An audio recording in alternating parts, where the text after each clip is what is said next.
Salut tout le monde, aujourd'hui on se retrouve pour un live histoire. Alors vous le savez, c'est des lives qui sont tirés de ma chaîne Twitch, que l'on diffuse le mercredi soir à 20h. Et cette fois-ci, c'est un live, comme vous allez le voir, qui va durer plus d'une heure, avec le capitaine de frégate Éric Bretet, donc qui fait partie de la Marine nationale, et avec qui on va échanger sur l'histoire de la Marine, d'où elle vient, quelles sont un peu ses traditions, et à travers de son parcours, de comprendre lui aussi son cheminement dans cette institution. Moi, je trouve que c'était plein de choses qui étaient importantes à savoir. Moi, c'est un sujet qui me tient à cœur puisque je suis breton, j'ai pas mal de ma famille qui a été militaire, qui en fait partie de la marine, donc pouvoir en discuter avec lui, c'était aussi intéressant. Et je trouve qu'on parle pas assez souvent de l'histoire de la marine, donc c'était chouette d'avoir cette discussion-là avec lui. En tout cas, j'espère que ça vous plaira, donc n'hésitez pas à laisser un petit like, à vous abonner si ça vous a plu, et on revient très prochainement avec les prochains docus. Allez, bon visionnage. Bonjour à toutes et à tous, j'espère que vous allez bien. Je suis très content de vous retrouver aujourd'hui pour un nouveau live histoire. Ça fait longtemps qu'on s'était pas retrouvé pour un live histoire avec un invité. J'espère que vous allez bien en tout cas. Dans le chat, bonjour, je vois Galintic, je vois qu'il y a Nico bien sûr. Bonjour Brume, j'espère que vous allez bien, que vous avez passé une bonne journée. On s'était laissé hier avec un petit Return to the Moria. Et donc ce soir, on se retrouve pour un live histoire. Alors pour ceux qui peut-être regardent les lives depuis moins longtemps que les autres, vous savez, on fait des live histoires le mercredi d'habitude, on regarde des documentaires, mais aussi on invite des gens pour venir parler d'histoire, des historiens, des passionnés, pour venir échanger avec nous sur différents sujets. Et ce soir, c'est un sujet assez particulier, parce qu'aujourd'hui, on va parler de l'histoire de la marine, avec ses traditions, avec ses histoires aussi, et vous allez voir avec notre invité. Et on va parler notamment de la marine, notamment à Brest, puisque vous le savez, pour la plupart, je suis brestois, et j'ai eu la chance, et pour ça je vais remercier la Marine nationale, parce que j'ai eu la chance qu'on m'ouvre les portes de l'arsenal de Brest. Alors ça, c'est assez fou. Pour avoir grandi notamment à Brest, c'est un lieu qui est réservé notamment au personnel militaire pour la plupart, et où nous, les civils, on peut pas rentrer. Et en fait, j'ai pu y aller, j'ai pu rentrer, j'ai pu aller sur des navires, rencontrer leurs commandants et échanger avec eux. C'était vraiment, vraiment passionnant. Et l'idée un peu, c'est qu'on débriefe de cette expérience, alors qu'il y a eu lieu il y a quelques mois maintenant, mais on va débriefer un petit peu tout ça. Et l'idée, c'est de parler un peu de l'histoire de la marine. Alors moi, j'ai grandi à côté de la mer, à côté de l'océan, donc j'ai quelques notions. Vous savez, on parle parfois de navigation. Sur la chaîne, on avait déjà fait on parle souvent de la route du Rhum, on avait parlé de la Transat Jacques Vabre il y a pas longtemps. Donc il y a plein de choses que moi je connais, mais sûrement des choses que je connais moins et que je vais apprendre avec vous. Donc n'hésitez pas. L'idée toujours de ces entretiens, c'est que moi, je pose mes questions, mais vous aussi, vous avez votre rôle à jouer pour poser vos questions, vos interrogations, faire vos remarques, évidemment, dans le chat. Et puis, comme ça, on pourra tous ensemble passer un bon moment pendant 1h30, 2 heures à échanger.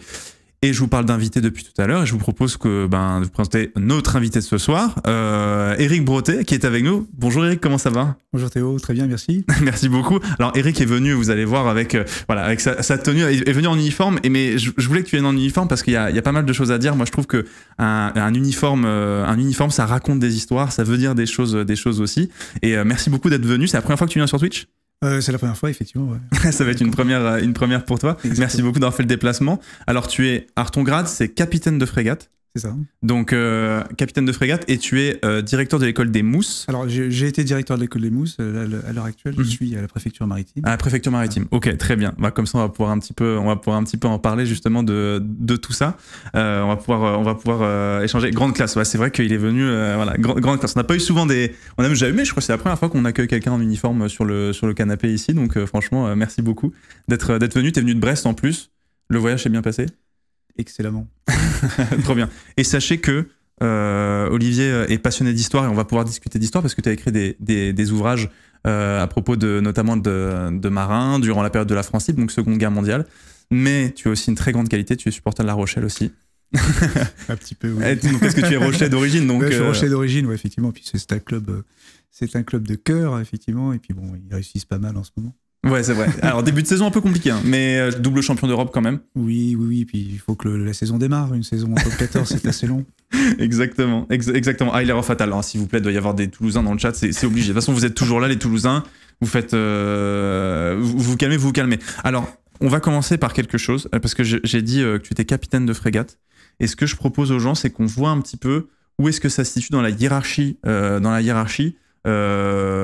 militaire. Alors, je l'avais mis ici, le visuel, pour qu'on puisse un peu tous se rendre compte un peu de qu'est-ce que c'est que capitaine de frégate. Enfin, je vais dire que c'est haut. Pour toi, peut-être ça veut pas dire grand-chose, mais Du coup, capitaine de frégate, c'est ici. Alors, on a ici les tricornes, donc on a officier général tout en bas, officier. En fait, c'est quand même assez haut dans les officiers de marine. Tu es juste en fait en dessous les officiers généraux, donc qui vont être amiral, vice-amiral. Voilà, c'est parti de la catégorie des officiers supérieurs, effectivement. Pas mal. Et chaque niveau de grade a un niveau d'emploi dans la hiérarchie. Donc, ce qui est assez simple finalement, c'est que en fonction du grade, on sait à quel niveau on se situe et à quel niveau de responsabilité. Voilà. Donc, puisqu'on parle un peu d'histoire, effectivement, les grades de la marine peuvent paraître parfois compliqués, mais finalement, ils sont très simples. C'est-à-dire qu'on avait avant, dans la marine à voile, des lieutenants de vaisseau, enfin des vaisseaux, plusieurs types de vaisseaux, corvettes, frégates. Et l'enseigne de vaisseau était bien sûr un premier grade d'officier. Le lieutenant de vaisseau, il y avait plusieurs lieutenants. Le lieutenant de pied, par exemple, qui était l'aide de camp du commandant. Le premier lieutenant. Et puis ensuite, on arrivait à des capitaines de corvettes, de frégates et de vaisseaux qui, eux, commandaient à la mer. On a toujours cette appellation dans la marine marchande, on a des capitaines. Et dans la marine militaire, on a des commandants. Et parce que du coup, les gens disaient, enfin c'est rigolo parce qu'il y a quelqu'un qui pose la question dans le chat, c'est Farrell qui dit capitaine de quelle frégate? En fait, c'est une appellation, mais c'est pas. Actuellement, tu n'es pas affecté à un bâtiment. Voilà, c'est un niveau d'emploi. Ouais, c'est ça, c'est un niveau d'emploi, donc ce qui fait que même si on t'appelle capitaine de frégate, tu n'es pas sur un bâtiment en ce moment. Et vous le verrez, on avait vu, on allait voir William qui était commandant de l'Étoile et qui lui est pour le coup sur un bâtiment école, donc sur un navire école. On aura l'occasion d'y revenir. D'ailleurs, en parlant de ton uniforme, du coup, tu as les galons qui sont juste là. Et je vois à chaque fois, moi personnellement, c'est une question que je me pose à chaque fois. Tu as les petites barrettes aussi. Alors qui sont juste là. Tu peux lever un tout petit peu ton micro juste pour qu'on les pour qu'on les voit bien. C'est quoi ces petites barrettes? Moi, à chaque fois, je me pose la question, je sais pas ce que c'est. Ce sont des barrettes de décoration, en fait. Ah, d'accord. Voilà, on reçoit des décorations. Est-ce que tu peux me dire quelle barrette correspond à quelle décoration? Hop là. La bleue, c'est l'Ordre national du mérite. Ok. La verte et argent. Oui, c'est pas du blanc ou vert et blanc. C'est les arts et lettres. Les arts et lettres, ok. Et l'autre, c'est la médaille d'argent de la défense nationale. D'accord. Voilà. Donc, ce sont des décorations au fur et à mesure de la carrière, finalement, et puis des choses qu'on fait. Ah putain, je vais te le remettre un petit peu bien. Hop là, voilà.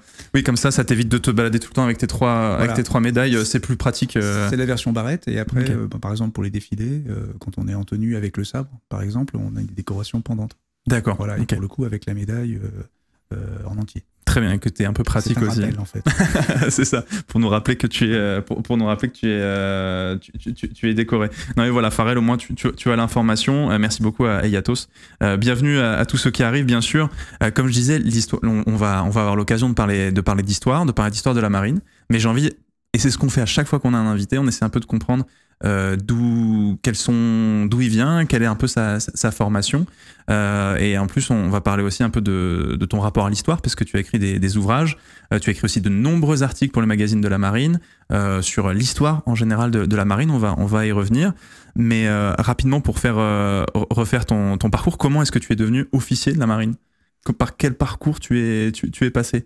Par un parcours que nous réservent les armées et la marine nationale, c'est ce fameux escalier social. Ouais, ok. Moi, j'ai commencé matelot en 1988, déjà il y a quelques années. Moi, j'avais un bac littéraire et je voulais m'engager depuis l'âge de 14 ans. Donc, ah oui, d'accord, c'était vraiment que tu étais jeune et tu avais envie de... Exactement, et je suis originaire de La Rochelle, donc une cité historique et puis maritime. Et effectivement, le fait de vouloir devenir marin m'a permis justement progressivement de m'élever dans ma hiérarchie, mais également dans mes emplois. En fait, ce qui est assez fabuleux, et je pense que je n'ai pas encore fini de découvrir tout ce que la marine peut m'offrir, mais c'est que j'en apprends tous les jours. Et le fait d'avoir gravi les grades, finalement, sont des rappels peut-être sur les niveaux d'emploi que j'ai pu exercer, mais comme je dis, on en apprend tous les jours. Et entrer avec un bac littéraire et arriver maintenant à ce niveau-là, je ne sais pas si j'aurais signé tout de suite parce que les responsabilités m'auraient peut-être... Oui, il y a des responsabilités, ans, ouais.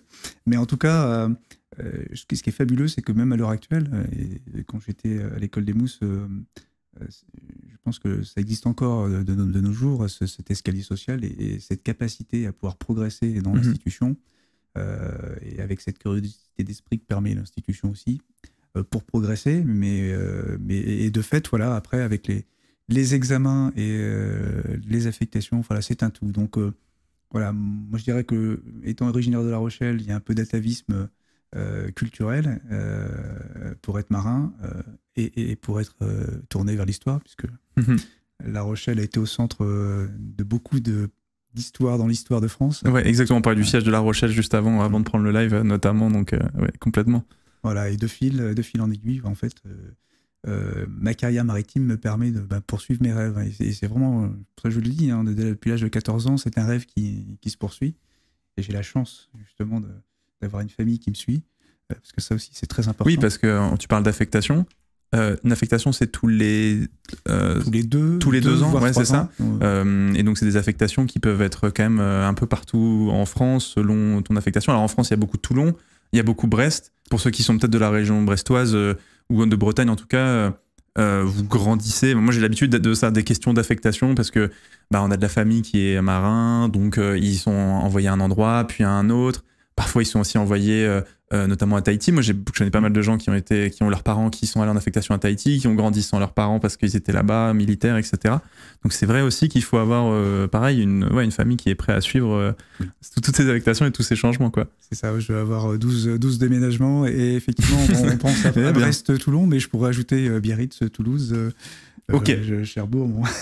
La marine à Toulouse, Alors oui, j'ai eu la chance. Je parlais de cette carrière où j'ai encore à découvrir. J'étais chargé du recrutement dans le Sud-Ouest. Ah oui, d'accord. Ok. À Toulouse, et donc du coup, pour gérer les 21 départements que j'avais, c'était Toulouse.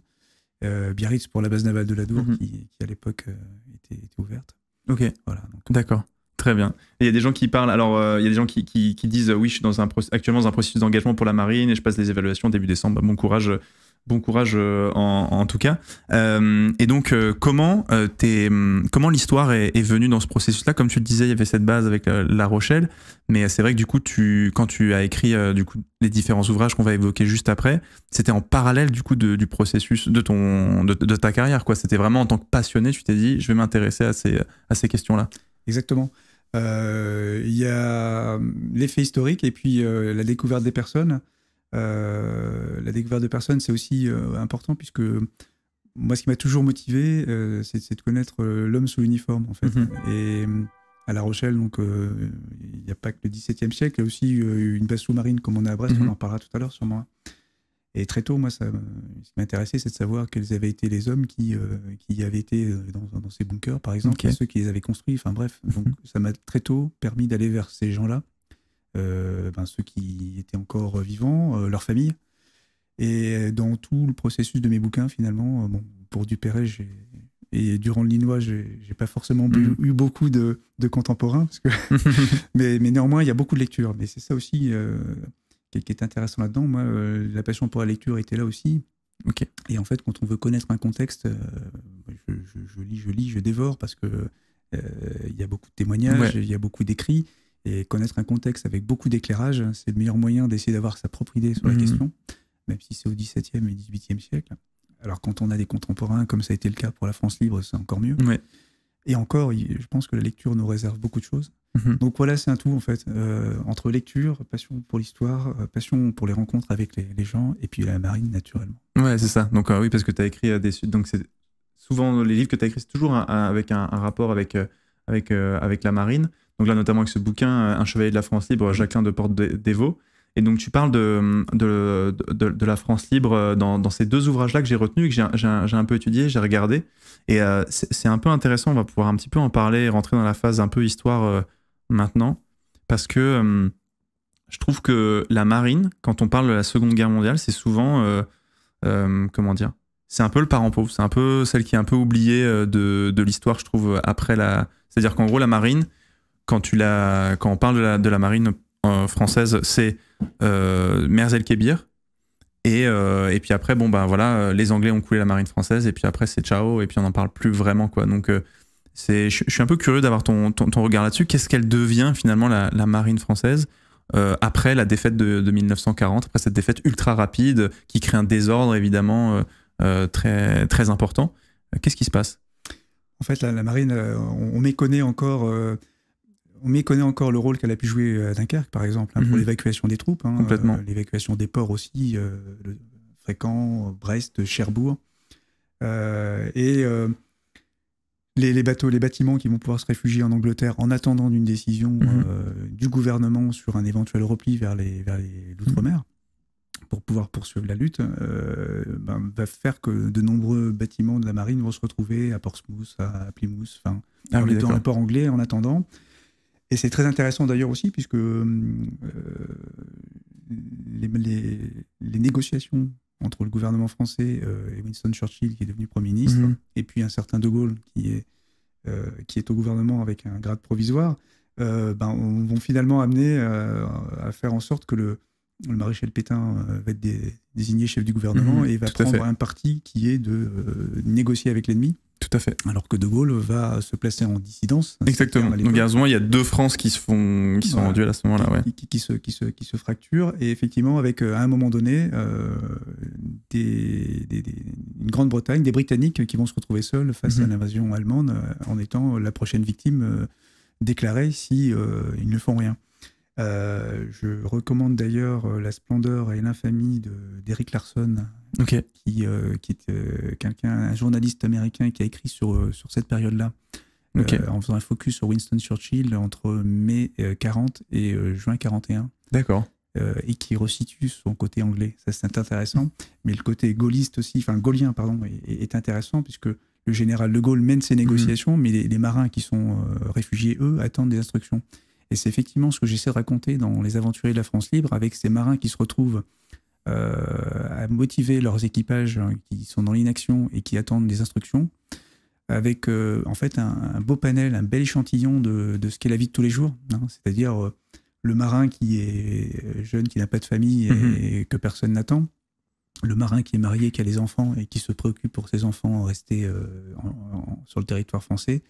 Voilà, chacun va avoir cette problématique et cette question du choix. On y reviendra peut-être tout à l'heure, de savoir voilà, qu'est-ce que je fais. Je continue et je me place en dissidence, ou alors je rentre au pays et j'écoute ce que dit mon gouvernement. Voilà. Donc c'est vraiment cet état-là en juin 40 qui est très intéressant à voir et savoir qui vont rejoindre la poignée de marins qui vont rejoindre les forces françaises libres d'un général à titre provisoire, qui est encore un grand inconnu. Ouais, bien sûr, oui, parce qu'en fait, il y a d'autres généraux qui se positionnent à ce moment-là et qui sont peut-être plus légitimes que lui, même. À chaque fois, j'oublie le nom de ce général, mais à un moment donné, De Gaulle, il dit même, c'est un autre général français, j'ai plus le nom, et c'est pas vous qui voulez prendre la suite, vous êtes plus gradé que moi, quoi. Et De Gaulle dit, et on lui répond, non, c'est à vous d'y aller, il en parle dans sa mémoire, quoi. On lui dit, non, c'est vous qui avez initié le truc, donc voilà, c'est à vous d'aller au bout, quoi. Donc c'est ça qui est hyper intéressant. Il y a Tox dans le chat qui pose une question. Est-ce qu'en tant que militaire, tu disposes de sources qu'historiens ne pourraient pas accéder, par exemple? Ou par exemple, je pense notamment aux archives de la marine, où mon père a fait son service militaire d'ailleurs. Et est-ce qu'il y a des sources que toi tu as accès, que par exemple des historiens n'auraient pas? Non, pas personnellement, mais comme tout le monde en fait, parce que je mène mes recherches à titre de citoyen. Mais on peut y avoir accès, et je recommande justement, effectivement, tu fais bien de parler du SH, du service historique de la défense et des départements marine et terre. Il y a de grandes ressources dedans, mais il faut simplement écrire. Déjà, demander au service historique si les sources sont divulgables. Si elles ne le sont pas, de demander à consulter des dossiers en faisant un courrier.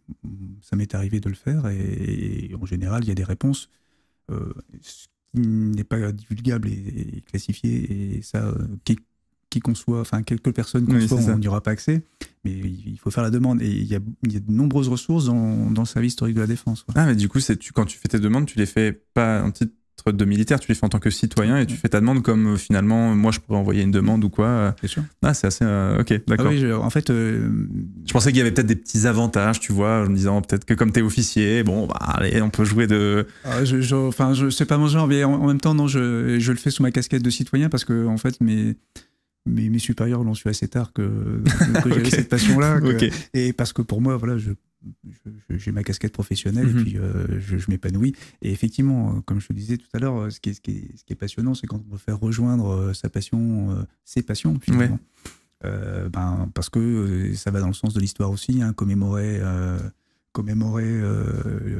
la sépulture de Robert des Troyes à Saint-Pierre-d'Irube. C'est des moments forts. Je ne l'aurais jamais pu le faire. Commémorer aussi l'anniversaire de Duperré avec une préparation militaire marine à La Rochelle.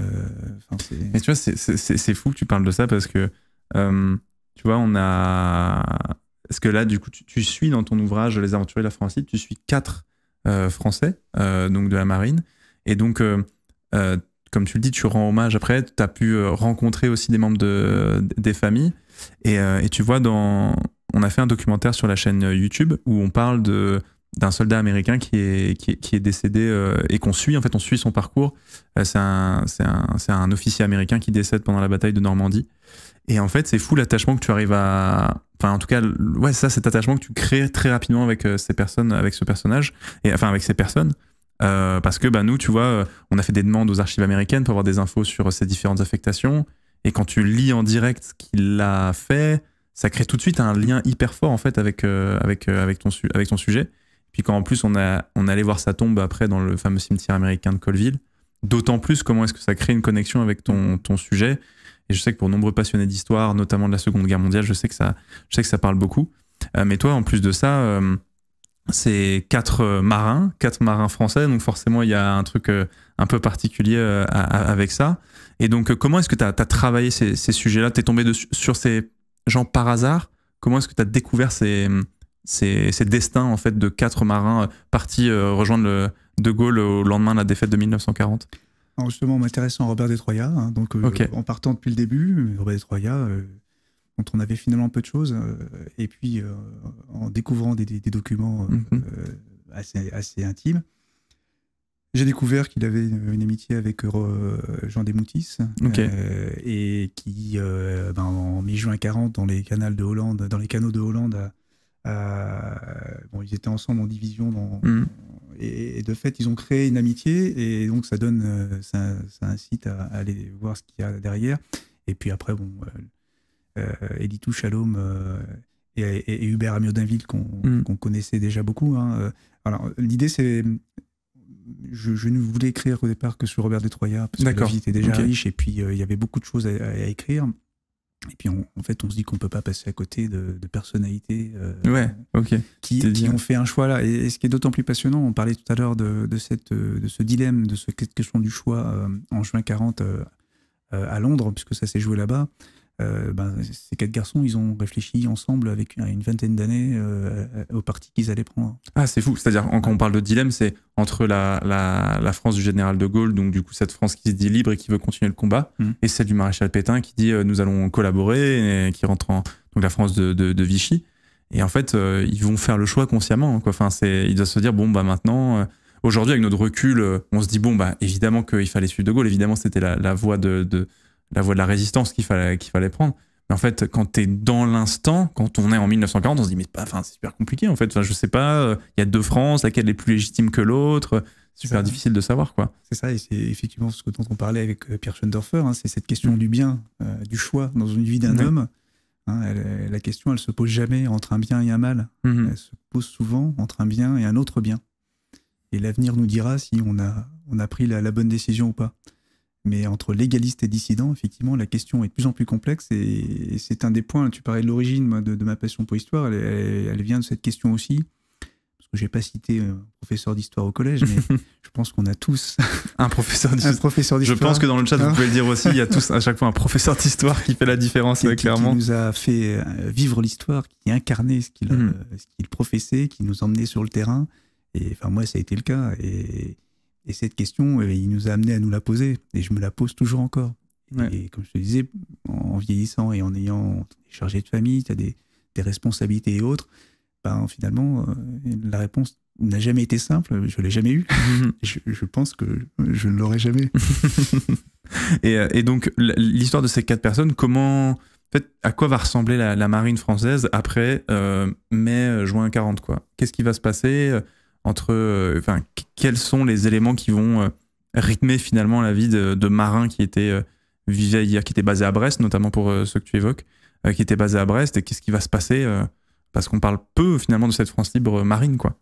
C'est vrai, il n'était qu'une poignée en fait, une poignée de Français libres. C'est bien de le rappeler. Et tu parlais d'un officier général, le vice-amiral Muselier, qui a rejoint De Gaulle, qui était donc moins gradé que le général, et qui a pris la tête de ces forces navales françaises libres et des forces aériennes françaises libres, parce que justement, il fallait tout réorganiser. Bah, ces marins, ils vont être dans l'attente, hein, pour certains avec l'idée de repartir sur l'Algérie pour reprendre le combat. Et puis d'autres vont être mis en camp parce qu'ils ont décidé très tôt qu'ils rentreraient au pays. Mais il y a un événement que les Britanniques vont forcer la décision finalement, hein, c'est l'opération Catapulte, hein, le 3 juillet 1940, avec à l'aube la saisie des bâtiments français par les Britanniques et au large de Mers-el-Kébir, l'escadre de l'amiral Jean Soult qui est sommé de se rendre ou de se saborder pour ne pas qu'elle tombe aux mains de l'ennemi. En fait, le grand dilemme pour les Britanniques, c'est que la flotte française, qui est l'une des meilleures au monde à l'époque, tombe aux mains des Allemands pour pouvoir mettre à genoux la Grande-Bretagne, qui est une île et qui sa sécurité, en fait, son assurance dépend de ça, en fait, quoi, à ce moment-là. Et moi, mon arrière-grand-père était à Mers-el-Kébir, du coup, quand il y a eu le bombardement. Et j'aimerais savoir ce qui s'est passé par-dessus. Je crois qu'il rentre en France derrière, quoi. Mais effectivement, il était à Mers-el-Kébir. C'est un grand traumatisme, mais des deux côtés, hein, je dirais, britannique comme français. Oui. Hein, mais avec chacun le sens du devoir. Oui. Et ce qu'il en est sorti, effectivement, le traumatisme dure encore. Hein, mais est-ce que c'est une bonne ou mauvaise décision? Là, on n'est pas là pour en parler, mais ça a forcé le destin. Ça a forcé le destin pour ceux qui doutaient un petit peu, pour ceux qui savaient qu'ils voulaient rentrer en France. Et du coup, ils ne se sont retrouvés qu'une poignée à rester dans les forces navales françaises libres. Les forces navales, les FNFL, elles vont se monter en fait avec les bâtiments que les Britanniques ont récupérés et les équipages qu'ils ont pu armer, puisque un bâtiment sans équipage n'est rien. Et petit à petit, en fait, il va falloir les équiper, parce que le problème de l'équipement, là aussi, est là. Et elle va monter en puissance progressivement grâce aussi à certains bateaux que les Britanniques vont nous fournir. Et il va y avoir un premier rendez-vous qui va être important en septembre, c'est l'opération Menace sur Dakar, où De Gaulle va essayer de récupérer un port important sur la façade atlantique. Parce qu'il faut se remémorer un petit peu que les croiseurs allemands, les Raiders, écument le ravitaillement, font un blocus qui empêche un ravitaillement des îles britanniques. C'est le Blitz. C'est une menace. Hein, et complètement. Je ne savais même pas qu'il y avait eu une opération maritime menée par la France libre, opération Menace. Ouais. Parce que le dernier invité à être venu, c'était Géraud Létang, donc historien au service national de la défense, et qui travaille sur la France libre notamment, et qui nous parle, alors qui est spécialiste du coup du Tchad, et donc tout ce qui est la partie plus terrestre de l'Afrique, qui parle aussi des questions d'équipement, des problématiques d'équipement. Mais du coup, c'est intéressant que tu nous parles aussi des opérations menées par les petites forces maritimes finalement de la France libre. Appuyés par la Royal Navy. Bien sûr, ils sont pas tout seuls à ce moment-là. Ils sont pas tout seuls, ils sont appuyés, non, parce qu'en fait, il y a le commandant du BOC, le commandant du Dominé, il y a quelques bâtiments de la France libre. Hein. C'est vraiment un embryon qui va essayer de rallier sans coup férir. De Gaulle ne veut pas voir couler de sang français. Malheureusement, le gouverneur français local est légaliste, et de fait les bateaux essuient des coups de semonce, donc laisse la place aux Britanniques. Il va y avoir un combat, c'est un fiasco. L'opération Menace n'aboutira à rien, bien au contraire, c'est un fiasco.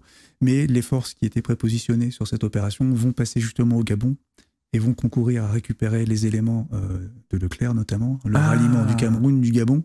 Tout ça va suivre par la suite et va donner finalement naissance à un point d'appui sur cette Afrique. Ah, d'accord, intéressant. Donc du coup, le fait de repasser par le Gabon derrière a permis d'appuyer après ce qui viendra la deuxième DB par la suite. Voilà, on n'est pas Koufra pour le moment, mais on n'est pas loin. Et en tout cas, c'est là où le capitaine Leclerc, puisqu'il est capitaine au départ et il est quand même colonel à la fin de ses ralliements. Ok, intéressant. Voilà, donc la marine, les FNFL montent en puissance et cette poignée va petit à petit joindre une petite photo, pardon. Voilà, joindre d'autres marins. Et puis les Britanniques vont amener du matériel aussi. Hein. Et puis il y aura le ralliement de Saint-Pierre-et-Miquelon par la suite. Voilà, et petit à petit, la chose va se faire. Mais au départ, effectivement, on va se remettre avec cette poignée de Français libres. Ouais, c'est ça. Et en l'occurrence, pour les 4 garçons dont on parlait, ce cran de monter à Londres pour aller rencontrer le chef de ces Free French, le général de Gaulle, dont l'appel à la BBC n'est pas passé forcément inaperçu, mais pas loin, pour aller proposer ce projet à Muselier, parce qu'on a su que Muselier avait rallié de Gaulle, et Muselier est connu dans la marine. Muselier, il a fini comme commandant de la marine à Marseille, il a été un peu poussé sur le côté parce que camarade de promotion de l'amiral Darlan, ça se passait pas très bien. Ah oui, c'est vrai que Darlan, ok. Oui. Darlan, c'était un peu plus compliqué. Tout est lié. Oui, c'est ça. De fait, Darlan qui a été après un collaborateur, si vous voulez, qui a été assassiné après par un résistant par la suite, et il a serré la main d'Hitler, donc du coup, ce qui fait que la mémoire de Darlan est évidemment très, très compliquée, et donc du coup, on comprend pourquoi est-ce que les gens qui étaient camarades de promo avec lui pouvaient être un peu plus mis de côté, quoi. Okay. Il y avait des inimitiés, voilà. Et l'amiral Muselier avait cette réputation justement de rallier, en tout cas, il était apprécié par les garçons qui sont allés le voir et qui lui ont proposé de monter ce premier bataillon de fusiliers marins. Pourquoi ? Parce qu'on n'a pas beaucoup de moyens, pas beaucoup de bateaux. En revanche, on a des armes et on peut aller se battre pour être comme fusilier marin, par exemple. Et c'est l'idée que justement vont soumettre Robert Destroyers et Jean Dimoutis qui avec leurs camarades Amiot d'Inville et Touchalaume, veulent se battre. Ils veulent se battre et ils sont quelques-uns comme ça. Je pourrais citer Étienne Schlumberger qui nous a quittés il y a, je crois, un peu plus de 2 ans, qui habitait Crozon et avec qui j'ai pu discuter, qui lui a carrément été chargé de construction de sous-marins à Cherbourg et il a réussi à ramener deux sous-marins en construction dans un port britannique. alors qu'il a ramené des sous-marins en construction dans un port britannique alors qu'ils étaient en construction, quoi. Donc mais ça flottait et des patents, enfin formidable et jusqu'au bout, enfin. C'est fou. Pourquoi ? Parce qu'ils tenaient à se battre. En fait, ces gens-là savaient ce qu'était le national-socialisme et les conséquences, parce qu'ils avaient vu en Allemagne, ils avaient vu en Italie le fascisme. Il y avait une conscience quand même déjà, parce que certains ne comprenaient pas trop ce que c'était, mais certains arrivent à comprendre. Ok. J'avais une question sur. Tu parlais des fusiliers marins tout à l'heure. Tu peux rappeler ce que c'est rapidement les fusiliers marins, peut-être pour les gens qui savent pas ce que c'est. Alors, les fusiliers marins, oui, c'est un peu l'infanterie de la marine, mais pas l'infanterie de marine. En fait, ce sont les personnes qui... les commandos en font partie. Les personnes qui sont en treillis et qui font des opérations maritimes et terrestres. Voilà, et ces fusiliers marins, ils ont pris leur lettre de noblesse dans le courant de la Première Guerre mondiale, avec Dixmude notamment. Et le parallèle n'est pas loin, puisque Muselier a fait partie de la brigade Renard, qui s'est illustrée à Dixmude en 14, pour resituer. On a tous entendu parler des Demoiselles au pompon rouge. Ces jeunes marins qui montent en août 14 pour repousser, tenter d'éviter que les Allemands déferlent de la Belgique en France. Ils sont envoyés à Dixmude en leur disant « Il faut que vous teniez 4 jours. » Ils tiendront 1 mois. Wow. Avec 47% de pertes, je crois, enfin des choses effroyables. Wow. Mais ils ont tenu et ils ont écrit leur lettre de noblesse à ce moment-là. Les fusiliers marins, on les connaît de là. Et Muselier avait une compagnie dans la brigade Renard. Donc quand ils montent à Londres voir cet amiral pour leur proposer de faire le premier bataillon de fusiliers marins, l'amiral les reçoit et bien sûr, ce premier bataillon va se faire avec ces 4 garçons. Qui veulent se battre et qui vont avoir les armes. C'est fou. Mais je ne connaissais pas l'histoire de la bataille de Dixmude pour le coup en 1914. J'ignorais qu'ils avaient appelé des marins pour pouvoir aller défendre vraiment aux abois de. Il faut absolument arrêter les. Voilà, l'hémorragie en fait. Ouais, c'est ça complètement. Au début de la 10 mai 40. Mondiale, mais là en 14, c'était pas loin non plus. Ouais. Voilà, il déferlait sur Paris quand même. Donc, ok, la brigade Renard à Dixmude. Ouais, c'est ça. Franchement, je redécouvre, c'est hyper intéressant. Mais c'est vrai que. Du coup, il y a un peu cette histoire de... la France libre, c'est presque quelque chose de... Il fallait y croire, quoi. C'est ça aussi qui est assez fou. Quand on parlait avec Géraud Létang, il citait, je sais plus qui, il disait que c'était les clochards du général Leclerc parce qu'ils avaient tellement pas de matériel dans le désert, etc. Mais j'imagine que pour toute la France, il y avait tellement peu de matériel. Après, les Américains sont arrivés et à partir de là, les choses ont évidemment changé. On parlait de Merzel-Kebil tout à l'heure et je sais pas ce que vous en pensez dans le chat, mais je trouve que la marine française a un peu, je trouve, parfois ce sentiment sur la période contemporaine, un peu sentiment de perdant qui lui colle un peu à la peau avec Trafalgar qui est passé par là, avec Merzel Kébir aussi. En fait, j'ai l'impression que la marine française n'a pas trouvé ces moments pour s'illustrer en fait dans des conflits, et qui a un peu ce côté un peu perdant dans la marine française, dans l'histoire contemporaine. Je le dis comme ça, je le dis à un officier, et du coup ça me fait un peu bizarre de le dire. Voilà, je le dis un peu comme ça, mais il y a un peu ce truc-là dans l'histoire récente de la marine, quoi. Alors c'est ta perception, c'est intéressant. Alors je dirais que on n'a pas ce côté anglo-saxon où par moment notre meilleur ennemi anglais a su convertir une défaite en victoire. Un exemple, on parlera peut-être de Duperré tout à l'heure. La seule victoire navale de Napoléon, c'est la bataille du Grand Port, le 23 août 1810, gagnée par Duperré. Bon, pour Willoughby, qui était donc le commodore, le capitaine de la division anglaise qui a pris une magistrale déculottée, il a transformé cette défaite en victoire, voilà, puisqu'il a réussi à sauver les navires qui lui restaient et à bloquer et à endommager fortement les navires, les bâtiments français. Voilà. Bon, nous, après, il y a de belles choses qui ont été faites. Trafalgar, c'est pareil, on essaie de... Je ne sais pas qui cultive, hein, mais peut-être... je sais pas. Mais en tout cas, Trafalgar, on traite ça comme un boulet, mais il y a eu des défaites beaucoup plus cuisantes qui ne sont pas mises... Je ne vais pas citer Aboukir, par exemple. Aboukir, on perd quand même 15 navires sur 17 par un Nelson qui défie toutes les lois de la tactique en cassant sa ligne d'attaque et en la divisant en deux pour attaquer les Français au mouillage, sur un mouillage qui était pourtant, selon les règles, et imprenable, réputé imprenable. Voilà, donc on traîne Trafalgar, alors qu'en fait, il n'y a pas forcément... Oui, ce sont des défaites mais que les anglo-saxons ont vécues eux aussi. Oui, c'est ça, bien sûr, évidemment. On parlait du grand siège de La Rochelle, quand à 3 reprises... la flotte britannique se fait renvoyer chez elle, le duc de Buckingham en novembre 1627, ou l'amiral Dembaille en mai 1628, ou l'amiral Lindsay en octobre 1628 ne parviennent pas à franchir la digue de La Rochelle pour ravitailler les protestants. Ce sont quand même des défaites cinglantes.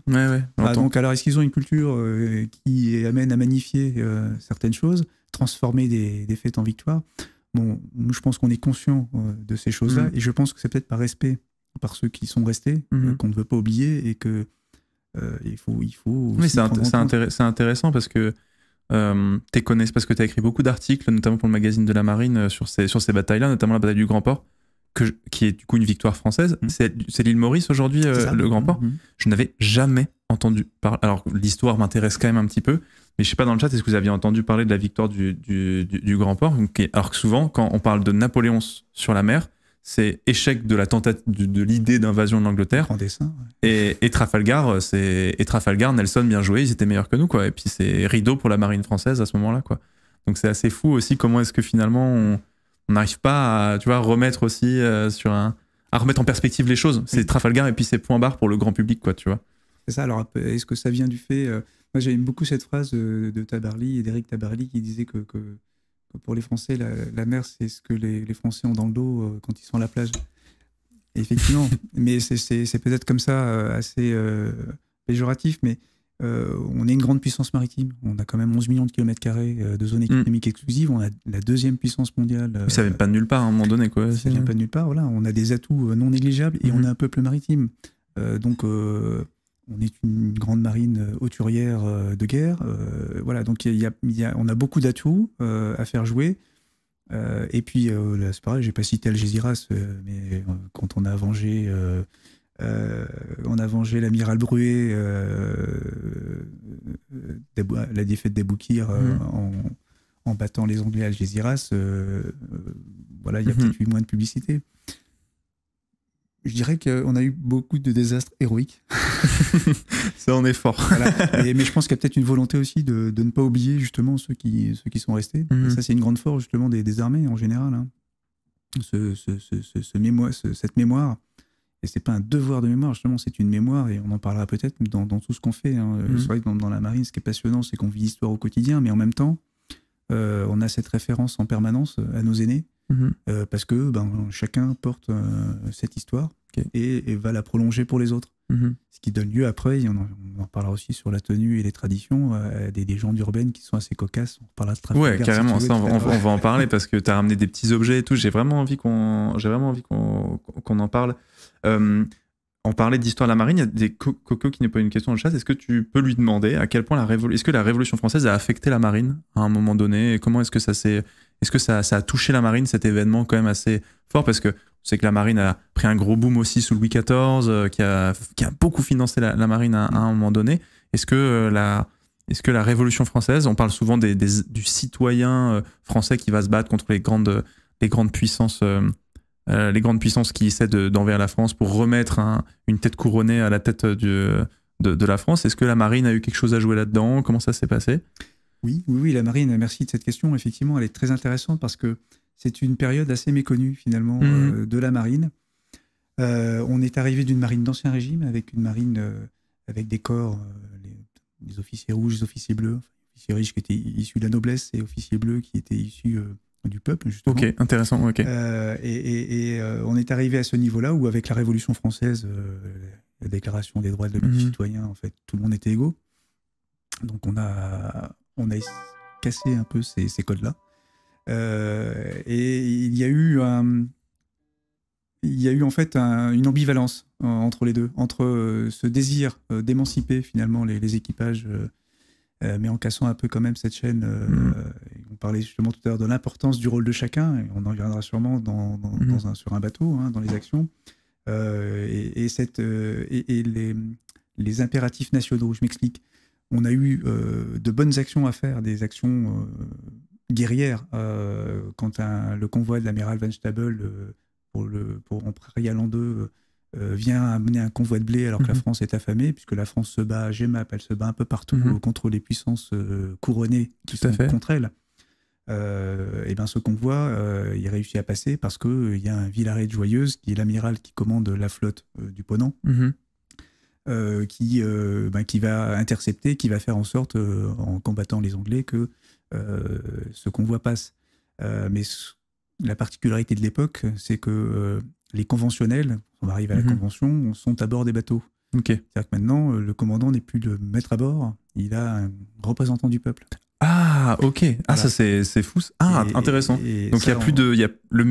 celui qui est à la tête du navire n'est plus vraiment un militaire, c'est un citoyen, du coup, à ce moment-là, qui est à la tête du navire. On a le commandant qui commande, enfin, le capitaine à l'époque. On a son équipage, mais on a également le représentant du peuple. Wow, ok. Ce qui a donné lieu par moment à des situations où le commandant peut être désavoué devant son équipage parce qu'il aurait commis quelque chose d'antipatriotique. Donc c'est une période qui est quand même assez compliquée pour tout le monde, parce qu'il n'y a pas de moyens pour équiper des bateaux. Les équipages sont aussi appelés pour sauver le sol national contre ces puissances coalisées. Mais néanmoins, il y a quand même une marine qui essaie de fonctionner. On réussit à monter une expédition en Irlande en 1798, d'ailleurs, dont les Irlandais célèbrent l'intervention avec le maréchal, le général Humberts. Ça, c'est aussi intéressant. Et c'est quoi cette intervention, du coup, on va aider les Irlandais On va aider les Irlandais, justement, à chasser les Anglais en Irlande. Si on peut aller embêter les Anglais, ne nous gênons pas. Mais ce qui veut dire qu'on a les capacités de projeter des forces avec des bâtiments français. C'est ça qui est intéressant.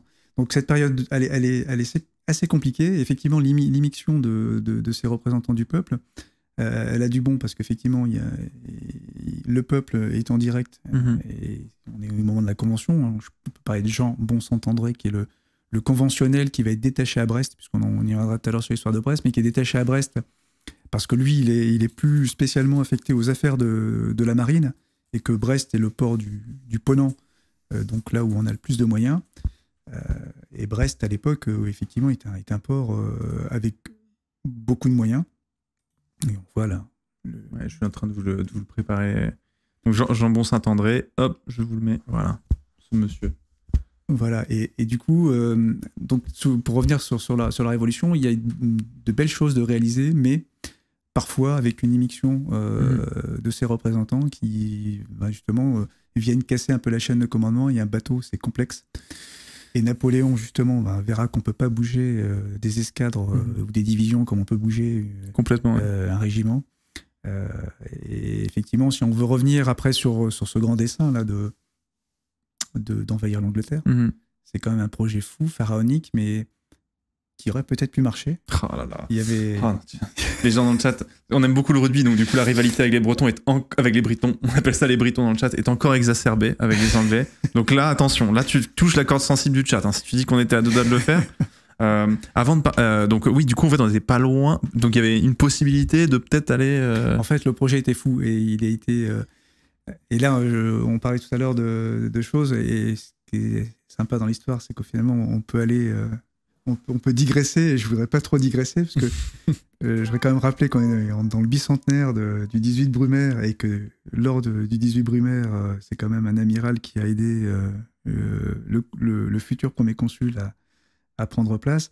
Mais Latouche-Tréville, qui était l'un des amiraux que Napoléon mettait au premier plan, qui a mis au point ce projet de grand dessin, qui était quand même assez fou. C'était d'envoyer la flotte du Ponant à Brest, la flotte du Lovan à Toulon, l'escadre de Rochefort dans les Caraïbes, pour forcer Nelson à les suivre, et ensuite de revenir d'Ardard sur la Manche, pour que les flottilles de prames et autres chaloupes et félouques qui ont été mis dans chaque port de Boulogne, Embleteuse, Vimereux, qui auraient été chargés de troupes, puissent aller faire une opération amphibie sur l'Angleterre, tandis que Nelson était dans les Caraïbes. C'était en fait feinter Nelson en disant on envoie beaucoup de troupes dans les Caraïbes pour menacer les intérêts anglais, on va dire dans des colonies, etc.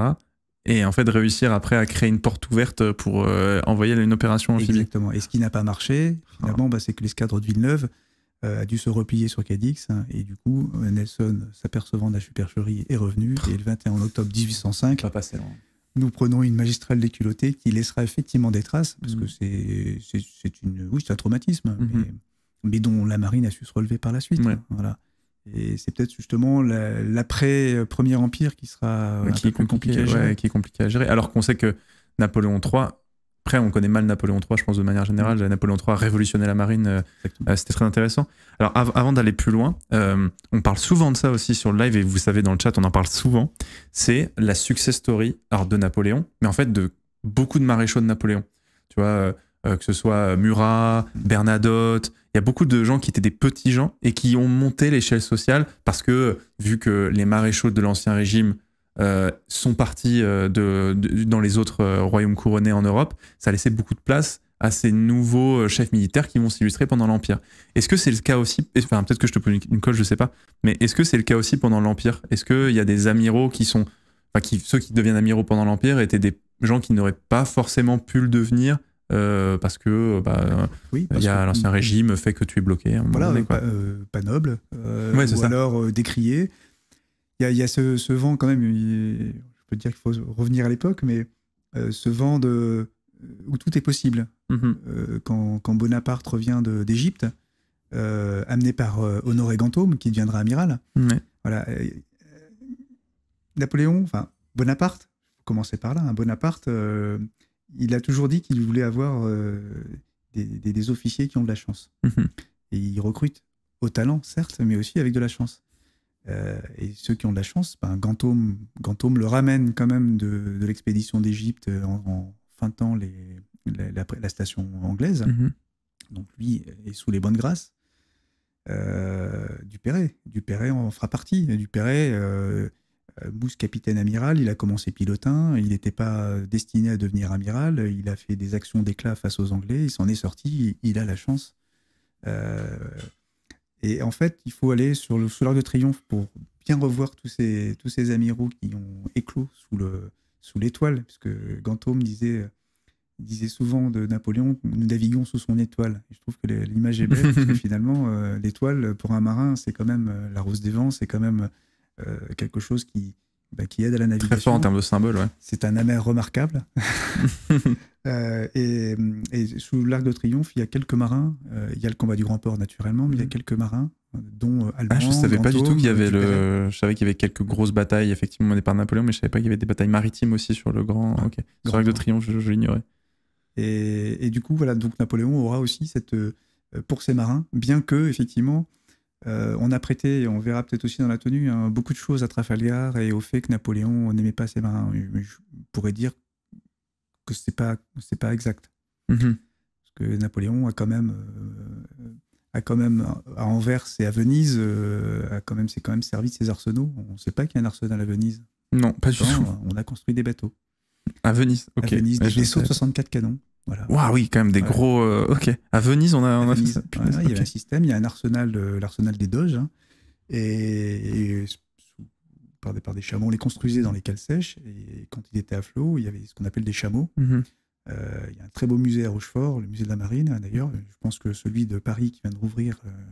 Oui, le musée de Paris. Oui, tout à fait, le musée de la Marine de Paris, alors qui est juste à côté du musée de l'Homme, au Trocadéro, qui vient de rouvrir il y a pas longtemps. Ils ont refait la muséographie. Donc n'hésitez pas à aller jeter un coup d'œil. Ils ont des trucs super intéressants, notamment des maquettes des premiers sous-marins français construits sous Napoléon III. Et je vous conseille d'aller regarder parce que il y a un délire 20 000 lieues sous les mers très très très présent sur ce genre de navire, quoi. Donc oui, c'est... Non, franchement, très, très intéressant. Et tu reparlais juste avant que je te coupe la parole. Donc des chameaux, voilà. Sur les chameaux, c'est ça. Chameaux, en fait, les chameaux, ce sont des espèces de bateaux-portes qui permettent de surélever un vaisseau et de l'amener pour passer les bas-fonds et de l'amener en haute mer. Donc à Venise, on avait cet arsenal. Il a restauré aussi l'arsenal d'Anvers. Enfin, mais en revanche, au détriment, et peut-être on en parlera à Brest, de l'arsenal brestois, qui lui était bloqué par la station anglaise. Donc de fait, c'est difficile d'en sortir. Ouais, c'est ça. Alors justement, on va commencer à s'intéresser un peu à Brest, mais c'est intéressant aussi j'aime bien qu'on parle un peu de la marine, parce que tu vois, je trouve que même sur Internet, dis-moi si je dis une bêtise, les gens, mais sur Internet, je trouve qu'on parle rarement de l'histoire de la marine. Il y a un youtubeur qui commence à s'intéresser à ça, qui s'appelle le Capornier, qui commence à parler un peu de plus en plus de marine, etc. Mais on parle rarement, je trouve, on parle beaucoup des grandes batailles terrestres, etc. Mais on parle rarement de Trafalgar, enfin de l'histoire de la marine, même de manière générale. Donc je trouve que c'est chouette qu'on puisse justement échanger là-dessus, parce que je trouve que c'est un sujet qui est trop... Enfin, le grand public en parle rarement, et je trouve que c'est intéressant d'en discuter. Il vient de sortir un livre d'ailleurs. Ah ok, d'accord, très bien. Écoute, très, très intéressant. Merci beaucoup Flatron qui dit que le live est très intéressant. Ça met en lumière la marine, il trouve ça très cool. Donc c'était le puits de savoir. Bon là, attention là.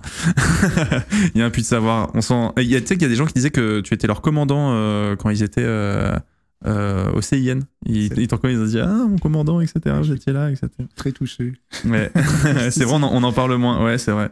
Le 23 novembre, son livre. Ah ok, donc ça va sortir effectivement sur Sofiane, le bouquin du Capornier. Peut-être qu'on peut commencer aussi à un peu parler de Brest, parce que on va parler un peu de l'expérience que moi j'ai eue en allant à l'Arsenal, qui était vraiment hyper intéressant. Et du coup, d'où ça vient l'occupation de Brest comme base militaire, en fait, parce qu'aujourd'hui on a le château. Brest a été une ville qui, je le rappelle, a été détruite à plus de 90% pendant la guerre, donc c'est vrai que le château est un des grands vestiges, on va dire, de l'occupation de la marine à Brest. Mais d'où ça vient l'occupation Alors, au commencement était Richelieu. Enfin, on ne peut pas ne pas parler de Richelieu. Richelieu, quand même, grand maître de la navigation. Pour revenir en 1626, on va essayer de la faire courte quand même, parce que sinon on va prendre toute la soirée. Mais ça fait presque une heure déjà qu'on est en live. Déjà, mais c'est fou, hein, le temps passe trop vite. Quand on est en live histoire, de toute façon, ça passe toujours trop vite. Je vous mets une petite photo du château de Brest comme ça, pour ceux qui ne l'ont jamais vu. C'est assez ouf d'avoir ça dans une ville dans une ville comme Brest, c'est assez dingue. Alors pour la faire courte, donc en 1626, Isaac de Razilly, qui était un chevalier de Malte, grand navigateur militaire, fait un rapport, un mémoire plutôt, à Richelieu, qui est devenu grand maître de la navigation et grand intendant du réseau fluvial de France. En fait, il a racheté toutes les charges, parce qu'avant c'était des charges, et fait un mémoire en concluant que finalement, un souverain, s'il n'a pas le pouvoir sur mer, ça ne sert à rien qu'il ait le pouvoir sur terre. Je raccourcis, je coupe dans les virages. Ce qui va donner lieu à s'intéresser, à faire une étude, ce que diligente Richelieu sur le terrain, pour savoir quels ports peuvent accueillir des flottes militaires, peuvent construire des bateaux, peuvent les entretenir. Et en 1631, ce rapport-là, il émet que Brest est un spot très intéressant. Pourquoi ? Parce qu'il y a une rade, parce qu'il y a l'Apinfeld, qui est une rivière qui permettrait justement de faire entrer des vaisseaux. Il y a cette position privilégiée, hein, une espèce de péninsule qui avance. Donc ça, c'est la rade ici que vous voyez.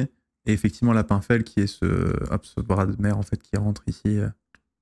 Voilà. Et donc, du coup, l'endroit est propice pour créer quelque chose. C'est 1500 personnes environ Brest à l'époque. C'est un... personnes. Deux personnes, hein, voilà. 1500. Rien de t'occuper. Ça va pas se mettre en place tout de suite. Pourquoi ? Parce que les guerres sont ce qu'elles sont. Il faut voir aussi qu'à l'époque de Richelieu, on n'a pas de marine. On loue aux Hollandais ou aux Anglais. 1625. On loue aux Anglais, c'est ça que tu nous dis ? Non, je ne peux pas t'y croire qu'on s'est battu avec des marins anglais. Alors, je ne peux pas t'y croire. Le deal était qu'on louait au duc de Buckingham des bateaux pour aller contrer la flotte rochelaise qui était prééminente, mais avec mi-équipage français, mi-équipage anglais. Voilà, c'était assez compliqué. Mais on faisait appel aux Hollandais, aux Anglais. Et Richelieu, lui, si je veux l'indépendance, il faut que j'ai ma marine à moi. Donc, il commence à faire construire des bateaux. Les premiers arrivants... C'est fort quand même de se dire que Richelieu, qui n'est pas peut-être couronné Richelieu, mais qui, on sait l'importance qu'il a, prennent la décision de se dire il faut qu'on ait cette marine-là. C'est quand même une grosse initiative. Il convainc Louis XIII aussi. Hein, voilà. Oui, bien sûr. Mais avec ce testament politique aussi qu'il écrira à sa mort, justement, en disant qu'il faut continuer le travail parce qu'il n'a pas eu la ressource d'organiser tout ça. En fait, le premier qui va le faire, c'est Colbert. Colbert va organiser la marine, mais de manière... administré, mais que ce soit pour la marine de commerce ou la marine militaire. 1668, l'inscription maritime. Quelque chose de fabuleux. En fait, à l'époque, l'Ancien Régime, on n'a pas de marine, on n'a pas de marin, mais on fait ce que les Anglais continueront à faire assez longtemps, on fait des levées, en fait. On va aller capturer des jeunes pour aller les mettre sur les bateaux. Capturer ? On les capture. Voilà, les Anglais font ça. Ouais, hein.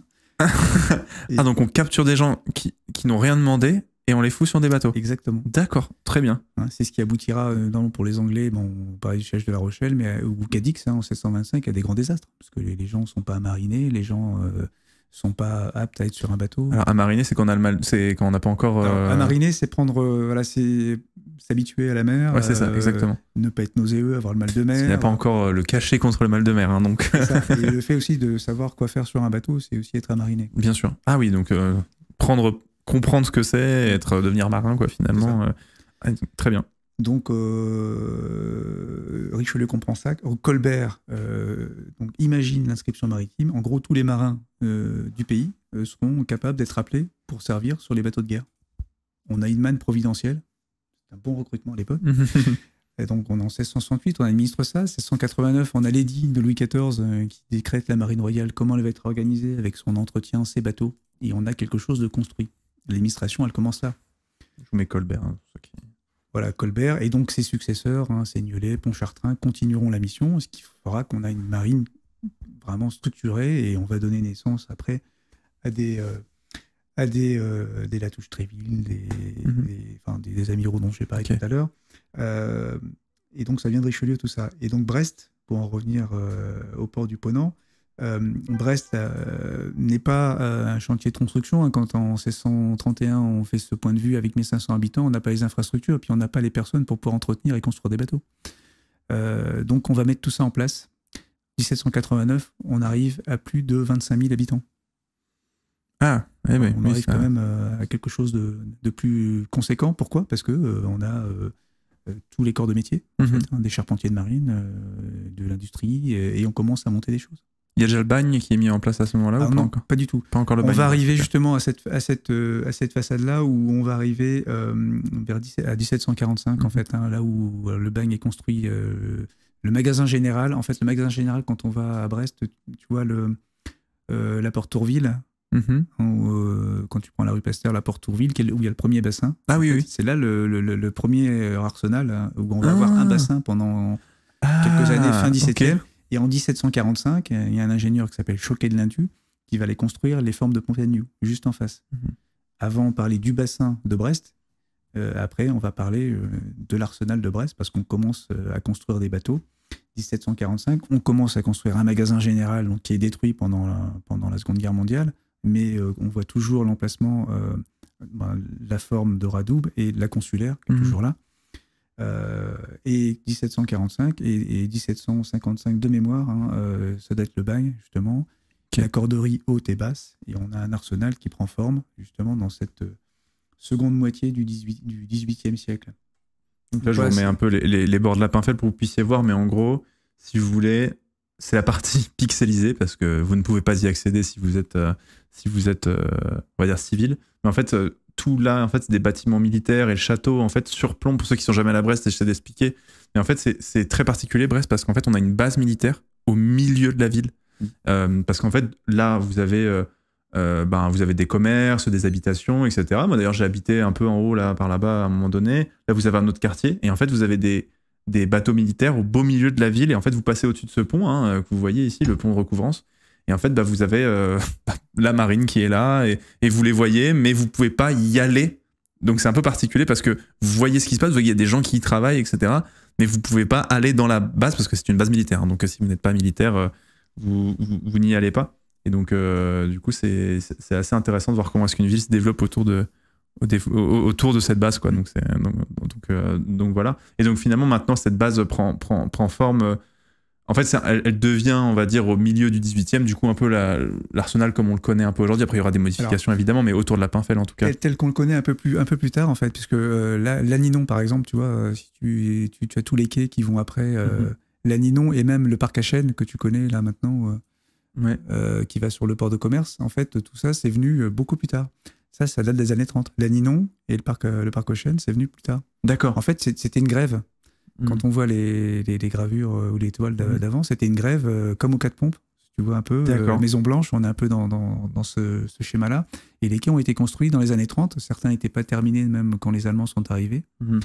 Mais ça s'est construit au fil du temps. En fait, il y a la période de Brest, il va y avoir, et pour faire le lien avec ce que tu dis tout à l'heure sur Louis-Philippe notamment, on va avoir entre 1800, après l'Empire en fait, et la fin du 19e, une espèce de, pas de flottement, mais la révolution à la vapeur.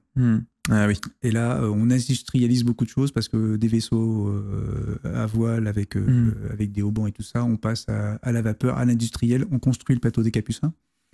Et là, on est dans un registre un peu plus où on modifie l'architecture, donc peut-être un peu moins d'action. Et c'est vraiment dans les années 30 où on va gagner du terrain. Et quand les Allemands arrivent, en fait, on a à peu près le schéma et qui permettra... c'est les Allemands qui vont apporter la dernière touche avec la base sous-marine aux 4 pompes. Oui, tout à fait, exactement. La base sous-marine qui est là, j'ai du mal au fond, là, tu l'as. Qui est là. En face du Cayenne. Ouais, c'est ça. La base navale, donc qui est impressionnant et qu'on avait pu aller visiter justement quand on y était allé. Et c'est vraiment assez dingue. Pour parler, tu parlais des années 30, etc. Et j'ai envie qu'on parle un peu de ce qu'est être marin hier et un peu aujourd'hui aussi au final, parce que tu parlais de l'industrialisation. Aujourd'hui, on a quand même tendance à penser que quand on devient marin, on va sur des bateaux, on pense tout de suite au Charles de Gaulle, tu vois, porte-avions, gros bateaux, et on se dit qu'on se forme, enfin peut-être qu'on se forme sur des plus petits bateaux, mais qu'on y arrive là-dessus. Et quand je suis allé du coup à Brest, et je vais vous le montrer, j'ai eu la chance d'aller sur l'Étoile, donc qui est le plus vieux bateau-école de la Marine nationale, l'un des plus vieux en tout cas. Ça se joue à 4-5 ans. Ouais, ça se joue l'un des plus vieux en tout cas, et qui a un bateau à voile. Et en fait, j'ai eu la chance de rencontrer à ce moment-là le commandant, donc qui est William, donc lui qui est capitaine de corvette, donc il est à un grade en dessous de toi, si je dis pas de bêtises. Il dit commandant. Mais il est commandant. Il est commandant. Et il est commandant. Alors attendez, attendez la vidéo. Je vais vous la ramener. Non, c'est pas ça. Je sens comme c'est des écoles militaires, il y a cette formation militaire. Pour que je puisse un peu vous montrer un peu à quoi ça ressemble. En fait, ce qui m'a étonné, c'est que et la question que forcément je me pose, c'est à quoi sert d'apprendre aujourd'hui sur un bateau à voile quand on est marin, parce qu'en fait, c'est magnifique, et c'est vrai que moi qui suis fan d'histoire, je vais sur un bateau comme l'Étoile, je regarde partout, j'essaie de comprendre. Donc moi en tant que fan d'histoire, mais en tant que marin aujourd'hui, à quoi ça sert encore de naviguer sur des bateaux comme ça ? Ça donne du sens déjà. Mon expérience directeur à l'école des Mousses vraiment me l'a confirmé à plusieurs reprises. La mer, elle s'apprend au ras des flots parce qu'on voit les courants quand on manœuvre l'aviron. Pour avancer ensemble, déjà, il y a l'effort collectif, et en plus, pour avancer dans le bon sens, il y a un effort à fournir. Donc, les courants, le vent, tout ça, on l'apprend au ras de l'eau. Les voiles, c'est immuable. En fait, quand tout le monde tire sur les écoutes pour pouvoir hisser une voile plutôt qu'il fallait faire une manœuvre. On est déjà ensemble, c'est l'esprit d'équipage, c'est un effort collectif, qu'en plus il est rythmé au son du sifflet. Hein. On vient après dans les objets de tradition, ça en fait partie. On vit l'histoire au quotidien, oui, mais c'est indispensable. En fait, pour savoir, pour être sur un bateau à haute technologie, il faut avoir les bases de la vie maritime. Et les bases de la vie maritime, c'est de connaître le vent, son influence sur le bateau. Et je dirais qu'une frégate multimission moderne, elle a des influences, des courants, des vents. C'est un lien, tout ça. Il faut les comprendre. Quand on suit une route, la route, on a beau avoir un GPS, mais on ne va pas tout droit. On suit un cap, mais il y a le fameux PIM, le point d'estimation, où on pense arriver à telle heure pour calculer sa vitesse, mais on doit faire en permanence des recalages. Je m'explique.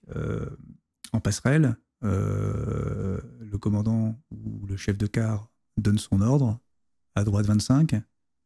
L'homme à la barre va dire à droite 25 pour bien montrer qu'il a compris. Et quand la barre sera à 25, il dira la barre est à 25. Et le chef du quart dira bien. D'accord. Ça, c'est la marine à voile. Et c'est toujours en vigueur sur les passerelles à l'heure actuelle. Donc il y a tout cet ensemble de choses qui fait partie, on peut parler de la formation initiale, ça y concourt, hein, l'aura des flots, mais la connaissance des goélettes et d'évoluants goélettes, puisque aussi la mer est un milieu redoutable, ça apprend l'humilité. Je crois que c'est la vertu cardinale du marin, c'est l'humilité, parce que on part en mer, la mer elle est puissante, on l'a vu avec les épisodes de la tempête, hein, par exemple, hein, mais si on reste pas humble, on va risquer l'erreur, et l'erreur peut être fatale pour l'ensemble de l'équipage et du bateau. Il y a un deuxième point aussi qu'on apprend, et ça c'est dans la méthode de formation initiale, mais c'est dans l'ADN de tout marin, c'est l'anticipation. Voilà, parce que si on part en mer et qu'on n'a pas prévu ce qui peut se passer, on risque d'être pris au dépourvu. En carburant, que ce soit en victuailles, que ce soit en temps, en météo. Ouais, complètement. Mais tu vois, il y a un côté que je pense qui est vachement sous-estimé. Tu dis de camaraderie aussi, les gens parlent de ça aussi. Et tu vois, je t'ai expliqué en off, mais je le redis aux gens, je vous en ai parlé, vous savez, on avait fait une aventure avec des amis qui font des bateaux vikings et qui, du coup, font des expéditions pendant un mois. Je les avais rejoints une semaine. Et on n'est pas dans un cadre militaire. Pourtant, tu as quand même un capitaine qu'il faut suivre. On avait des équipes de quart, on naviguait à la voile. Et en fait, tu te rends compte quand même qu'on est un bateau, ça reste quand même, notamment quand tu es en mission, c'est en vase clos.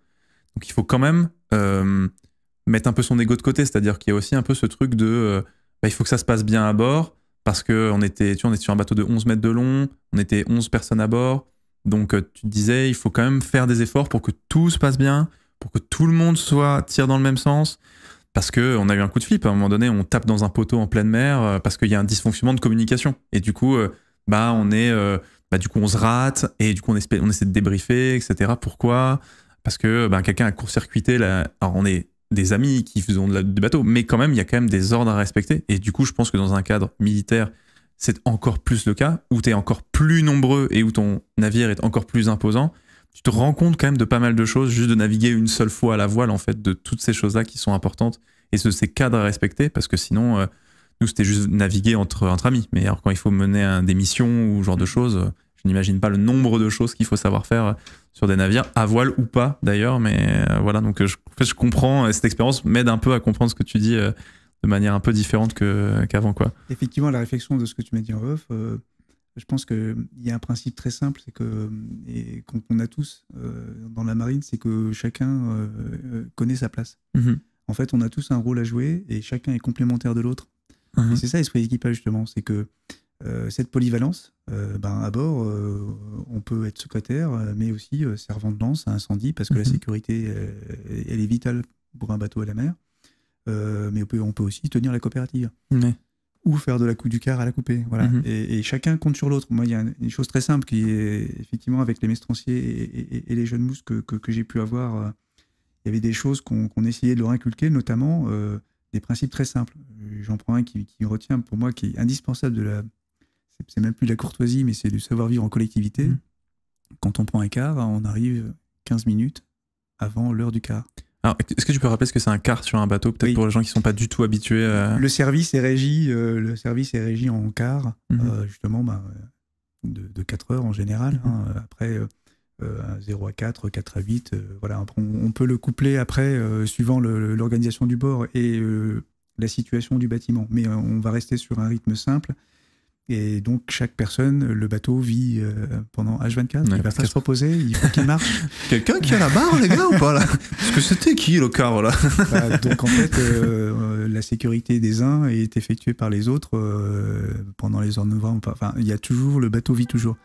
Et arriver en avance en ayant pris toutes ces dispositions, donc en ayant mangé et tout, voilà, c'est aussi le respect qu'on donne à son camarade, parce que si c'est 0 à 4 et qu'il n'a pas dormi et qu'il va se coucher à 4 heures, le mieux c'est qu'il puisse profiter du peu de sommeil qu'il va avoir. Et ça, chacun est conscient de ça en général.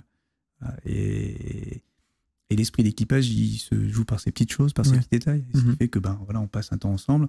Et voilà, je suis content justement que tu aies des nouvelles d'anciennes personnes avec qui j'ai pu travailler, parce que, et on en parlait justement tout à l'heure avec Fabien, et on va pouvoir travailler ensemble, avoir des rôles différents dans l'équipage, mais on aura fait partie du même équipage, on aura partagé ensemble des choses, on va peut-être pouvoir ne pas se voir pendant 10-15 ans, ça arrive souvent, et on se revoit 15 ans après. Et c'est comme si on s'était quitté la veille. Je vois. Donc si tu veux, et c'est l'apanage justement peut-être de l'ancienneté.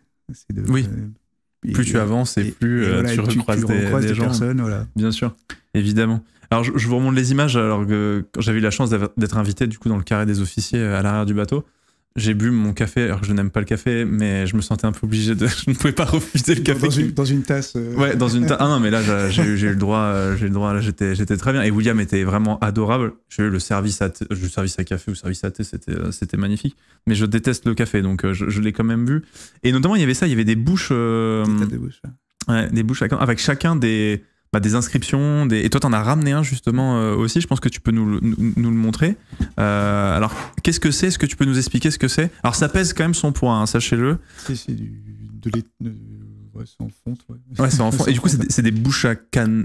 C'est une table de bouche, en fait. Tête de bouche, c'est ça. Par tradition, et ça existe toujours, la table de bouche, elle était autour d'un support en bois et elle était mise sur la bouche du canon. Ouais, c'est ça. Voilà, c'est un objet décoratif, mais aussi un objet identitaire. Et là aussi, c'est important dans la tenue. Hein. Je ne sais pas si on aura l'occasion de l'évoquer. Ouais, si, carrément. Hein, nous a ramené l'identité, vraiment, c'est important, et parce que la symbolique a quand même toute son importance. Et là, la table de bouche, c'est vraiment une survivance de tradition qui perdure. Donc, parce que les canons ont aussi un rôle en diplomatie. Quand on va en escale quelque part, la hausse du canon, les tables de bouche, tout ça, c'est... Oui, c'est ça. Là, du coup, la tête de bouche, souvent tu offres ça aussi quand tu vas par exemple dans un port ou quoi. Oui, alors c'était très courant. En général, voilà, on gradue le niveau du cadeau. On est sur les coins maintenant. Ok. Et la tête de bouche, c'est le cadeau le plus. Mais c'est un cadeau qui a de la valeur, à plus forte raison avec une plaque. C'est personnalisé. Là, effectivement, c'est tradi marine. Ok, donc là c'est pas mal quoi. Ok, très bien, très bien. Tu nous as aussi ramené un autre objet. C'est moi j'appelle toujours le pompon, mais c'est pas le pompon quoi. C'est le bashi. C'est le bashi. C'est le bashi traditionnel. Je vais ramener un bashi de l'école des mousses parce que il est très convoité. Le bashi, c'est effectivement ce qui caractérise le marin en fait. Le marin, je parlais tout à l'heure des levées de personnes avant que la marine soit organisée avant Colbert, mais la silhouette du marin à l'heure actuelle, en fait, depuis 1804, on a un uniforme de la marine. Avant, c'était un uniforme de travail. Et en fait, les uniformes étaient un peu bigarrés. Au début du 19e, on a commencé à avoir une tenue de cérémonie.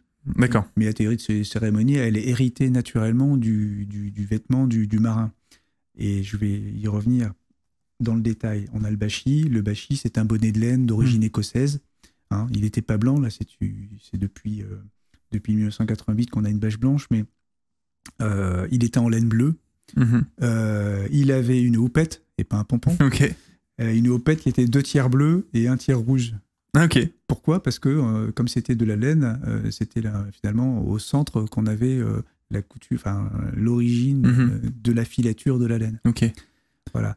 Alors après, il y a des légendes urbaines, j'y reviens, la légende urbaine du pompon, parce que... C'est vrai qu'on aimerait bien savoir d'où vient le pompon quand même. Elle est charmante, mais c'était cette houppette justement qui était une terminaison, ni plus ni moins. Ah, d'accord. Voilà, et la légende urbaine, c'est que l'impératrice Eugénie, en 1858 de mémoire, venant en visite sur un bateau de la marine, voit un jeune matelot qui saigne et qui s'est cogné la tête sur une porte étanche. Okay. Tu vois comment c'est fait, il n'y en avait pas sur la goélette, mais les portes étanches sont là justement pour étanchéifier une zone, très épaisse, parce que sur un bateau militaire, on est compartimenté, c'est-à-dire que si une zone est touchée, on ferme la porte et il n'y a que cette zone et le bateau coule pas.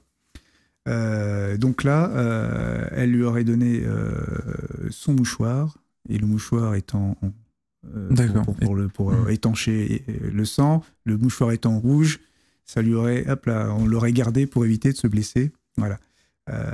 C'est une belle légende, je trouve que c'est intéressant. Bon, je crois que je suis peut-être un peu plus pragmatique que l'histoire de houppette, mais l'histoire révèle qu'effectivement 2 tiers de bleu, 1 tiers de rouge. On est gardé rouge. On a peut-être un côté pragmatique de bon, peut-être qu'on va juste passer au rouge. Mais c'est vrai qu'au final, le Bashir ressemble beaucoup à des. Si je remonte un peu, je comprends. Quand tu dis que c'est écossais, ça m'étonne pas parce que dans les tenues traditionnelles écossaises, t'as un petit peu ce genre de couvre-chef. Et donc après maintenant, on a un petit peu mis. Ça a un peu changé, la coupe a légèrement changé, mais je vois la parenté, en tout cas, avec les couvre-chefs traditionnels écossais, quoi. Il a évolué. Et ce bashi, parce que c'est le nom du bonnet en laine, et le terme de bonnet a sa signification. Là encore, on parlait de la tradition et de l'histoire au quotidien. L'ordre balai-bonnet existe toujours dans la marine. On a des bachis et des casquettes, mais balai-bonnet existe. Quand on doit... la dernière fois que je l'ai fait, c'était pour une cérémonie de commémoration. On l'a fait pour des cérémonies de deuil national, par exemple, aux couleurs, un balai-bonnet, et chacun l'enlève. Et donc ce bashi, qui était un bonnet en laine au départ, ne devient bashi pour remplacer donc des coiffes en cuir bouilli. D'accord. On a peut-être vu sur les bateaux. Master and Commander, là aussi, je voulais placer, parce que c'est un film mythique. Master and Commander, incroyable. Si on veut comprendre la marine du 18e, tout y est. Oui, beaucoup de gens disent que c'est un excellent film, même en termes de compréhension de l'hierarchie de la marine. Ils ont vraiment bien bossé sur Master and Commander, ouais. Le seul défaut, parce qu'on a quand même un bateau français qui remporte une belle victoire, mais voilà, et je trouve qu'il est très bien fait. Il y a vraiment beaucoup de détails. Mais je digresse. Donc pour revenir à ce bashi, qui est un bonnet de laine, il remplace donc les coiffes en cuir bouilli. Et la jugulaire de ce premier bachis en laine, il est bleu marine, à l'origine, et noir, et elle ne deviendra blanche qu'au début du XXe. Donc c'est un article qui évolue. Comme la bande légendée qui apparaîtra dans la deuxième moitié du XIXe, avant ce ruban légendé, où donc on a le nom de l'affectation, il était jusqu'au niveau des épaules. Ah oui, il descendait tout à fait. Oui, je vois j'ai des images de ça où on voit. Exactement. Et donc avant, il n'y en avait pas, mais en revanche, les 2 bandes rouge-garance existaient déjà. Ah, ok. Donc on a ce début du 20e, la jugulaire devient blanche. La jugulaire, elle sert. Bon, là, elle n'est pas taillée, mais elle sert effectivement quand on a du vent et qu'on fait de l'aviron, par exemple. Et la coiffe qu'on met par-dessus, et la baleine, c'était des baleines avant en fer. Moi, quand je suis rentré en 88, c'était des baleines en fer, ce qui fait que ça donnait de lieu. Alors pour les appelés qui enlevaient la baleine, une espèce de camembert. Et puis pour les personnes qui voulaient bien retendre les baleines pour avoir quelque chose, une espèce de casquette à la soviétique. Voilà, donc le bashi, il évolue, il reste ce qu'il est. Et moi, je trouve que les légendes urbaines sont vraiment sympas. Voilà, ça fait vivre un peu la chose, ça rend sympathique. Non, mais il y a un rapport, tu vois, je trouve, à l'uniforme, tu vois, dans la marine qui est important. Et même, tu vois, sur le navire où on était avec William, il était passionné d'histoire. Il nous expliquait quelle était la plus vieille pièce de son navire, quoi. Tu vois, par exemple, il nous expliquait que c'était ce crochet qui était un crochet pour les hamacs et en fait qui était encore conservé sur le bateau, quoi, tu vois. Et en fait, ce qui m'a impressionné, c'est la passion que le commandant pouvait avoir pour son navire. Pas juste je navigue dessus, c'était aussi je connais toutes les pièces, je sais quand elles ont été changées, je sais quand sont les dernières pièces, j'ai les dates, etc. Et puis pareil, il connaissait, en plus l'Étoile a eu un parcours particulier pendant la Seconde Guerre mondiale, puisqu'elle a rejoint Londres très rapidement aussi. Et puis tu vois, même dans tout le rapport avec là on était dans les quartiers, tu vois, dans le carré des officiers, donc il y avait j'ai même signé le livre d'or à la fin avec des gens qui sont passés. Il y avait Elisabeth II qui est venue dans le carré des officiers de l'Étoile. Donc j'y ai laissé un petit mot. Sachez qu'en tout cas, je suis avec Elisabeth II dans le livre d'or de de l'étoile. Donc non, c'était vraiment, j'avoue, assez très intéressant de voir déjà le côté historique, mais de comprendre que pourquoi est-ce que des marins encore aujourd'hui passent par ce bateau pour apprendre, pour découvrir, pour aller découvrir aussi au fil de l'eau. Et je trouvais que c'était... je trouvais ça super chouette, étant évidemment fan d'histoire. Le multiverse, après je ne l'ai pas rencontré, attention, hein, c'était juste par mots interposés. Donc quand quelqu'un ouvrira le livre d'or, un historien dans 500 ans se dira « Oh, Elisabeth II, ok, Rivenzi, mais qui est cette personne ?» je ne sais pas. Et d'ailleurs, dans les endroits qu'on a visités aussi, un lieu que tu connais très bien, on est allé au CIN aussi, au centre d'instruction navale. Donc là, qui est un lieu qui n'est pas ouvert au public, si je dis pas de bêtises. Alors, non, enfin pour les journées portes ouvertes, je crois qu'il peut y avoir des choses. Pour les présentations en drapeau, si on a de la famille qui défile. Alors le centre d'instruction navale, pour ceux qui l'ignorent, c'est en fait c'est là où sont formés les marins sont formés les marins de demain. C'est le creuset de la formation initiale. Ouais, c'est ça, exactement, tout à fait. Avec, du coup, il y a l'école des mousses. Tu étais devant, je crois d'ailleurs. Hein? Tu étais devant l'école des mousses. J'étais juste devant l'école des mousses. Alors, c'est rigolo parce qu'on va un instant juste parler de la bâtisse déjà. Genre, c'est une bâtisse qui est énorme. C'est sur 27 hectares, quelque chose comme ça? Oui, c'est ça, de mémoire. Enfin, c'est énorme et je n'avais jamais vu ce bâtiment. Parce que vu qu'il est face à la mer, en fait, on le voit pas depuis la ville. Et c'est assez impressionnant parce qu'il est tout en granit. Il est tout en granit. Et c'est un bâtiment qui est énorme où, du coup, il y a l'école des mousses, le lycée naval et l'école de Mestrance aussi. J'avoue que d'y aller, c'était vraiment impressionnant parce que je me disais comment je n'ai pas pu voir ce bâtiment avant, tellement il est immense, alors que pourtant il est au beau milieu de la ville de Brest, quoi. C'est vrai, mais tu as raison, parce qu'il est enclavé dans Saint-Pierre. Mais ce qui est fabuleux quand tu es sur la rade, hein, avec la luminosité qui varie chaque fois, tu as un bâtiment différent. Ouais. Je m'en lasse pas, moi. Effectivement, quand tu es au milieu de la rade, c'est fabuleux. Là, tu as la cour Jean-Bart avec l'école de Mestrance juste en face. Bon, 1935, à gauche, l'école des mousses. 1935, fou. La construction de l'école navale, c'est quand même... elle a démarré en 29. La première pierre a été posée et elle est inaugurée en 1935 pour abriter l'école navale. T'as cette espèce de cloître, en fait. Hein, parce qu'avant, la cour Jean-Bart, là, ce que tu vois là, en fait, tu avais aussi un passage fermé. Oui, tout à fait. C'était complètement fermé à la base, effectivement. Ouais, exactement. Et le surnom de Versailles de la mer a été donné parce qu'effectivement, on a... Mais ça fait vraiment... Alors, les gens vont dire, oui, vous êtes de là-bas, donc vous dites que c'est vrai. Mais je vous jure que c'est vrai. C'est la première remarque que j'ai faite. Je dis, j'ai l'impression que ça ressemble à Versailles dans la terme d'architecture. Après, c'est du granit, la pierre est différente, et voilà. Mais il y a un côté vraiment Versailles, quoi. C'est ça. C'est assez fou. Mais en fait, ça a été voulu, en fait, hein, parce que là, on parlait tout à l'heure de la marine des années 30. Hein, le ministre de la Marine, Raphaël Georges Legge, a donné une impulsion sérieuse au nombre de bâtiments, ce qui fera qu'elle deviendra justement un objet de convoitise pour les Allemands, notamment, mais compétitive avec des bâtiments, des contre-torpilleurs qui filent à 35 nœuds, pour l'époque, hein, des bâtiments, une belle marine, mais le creuset il faut armer avec des équipages et les commander avec des officiers qui ont ce sens-là. Donc, faire un creuset pour ces officiers-là, c'est l'objectif de Raphaël Georges Legge. Il y a bien réussi, parce qu'effectivement, on a un bâtiment aujourd'hui, même à l'époque, quand il a été inauguré, qui était vraiment magistral, majestueux. Ah, c'est assez fou.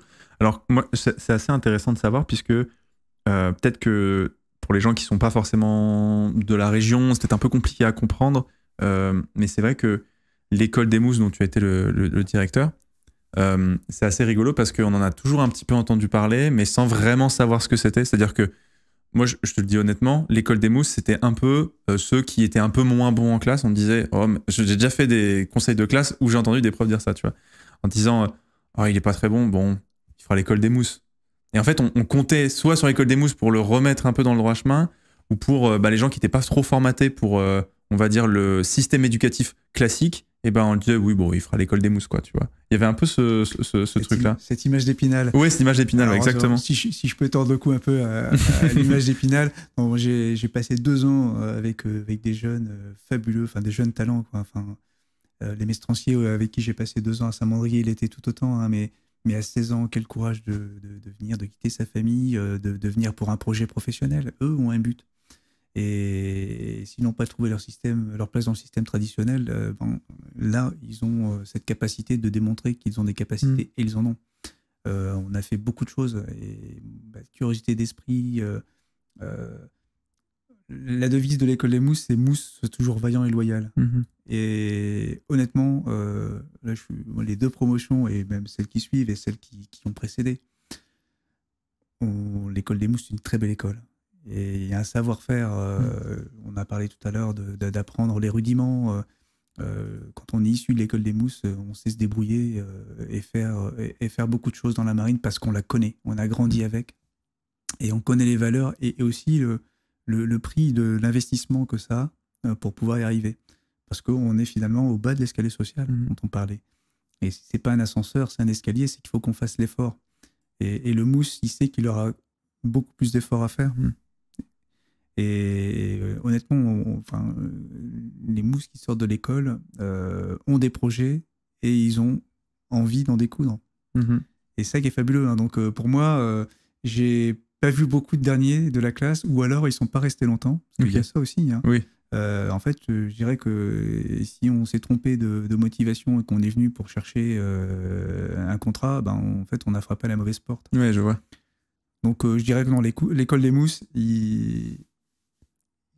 c'est une très belle expérience. Non, mais c'est intéressant parce que c'est une expérience très atypique aussi pour les jeunes de ces âges-là aussi. C'est ça. Parce que du coup, ils sont tous en internat à l'école des mousses. Oui. Tout le monde en internat. T'es en uniforme toute la journée. Il y a une discipline militaire aussi. Oui. Qui fait que c'est une expérience très atypique pour le coup. Et c'est très rigolo parce que autant il y a cette école des mousses qui a cette image un peu d'Épinal, un peu, tu sais, de voie un peu de garage pour certains. Et pourtant, on met le lycée naval, donc qui est pourtant pour certains la suite, en tout cas le niveau d'au-dessus, comme l'excellence. Et du coup, c'est bizarre qu'il y ait cette dichotomie entre l'école des mousses, bon, voilà. Par contre, le lycée naval, là, c'est autre chose. Et moi, je savais que pas mal parce qu'il y a des tests pour rentrer au lycée naval aussi. Tu t'inscris pas au lycée naval en mode bon, allez, je vais au lycée naval. Il y a des tests pour rentrer au lycée naval. Donc, c'est rigolo ça m'a toujours surpris cette différence de traitement entre le lycée naval et l'école des mousses. Alors, je me disais, bon, l'institution est quand même relativement similaire. Donc, à mon avis, c'est que ça doit. Et en plus, derrière, il y a Mestrance, donc l'école des officiers. Donc là, il y a des gens dans le chat qui disaient Louvi, j'espère réussir mes tests pour rentrer à Mestrance.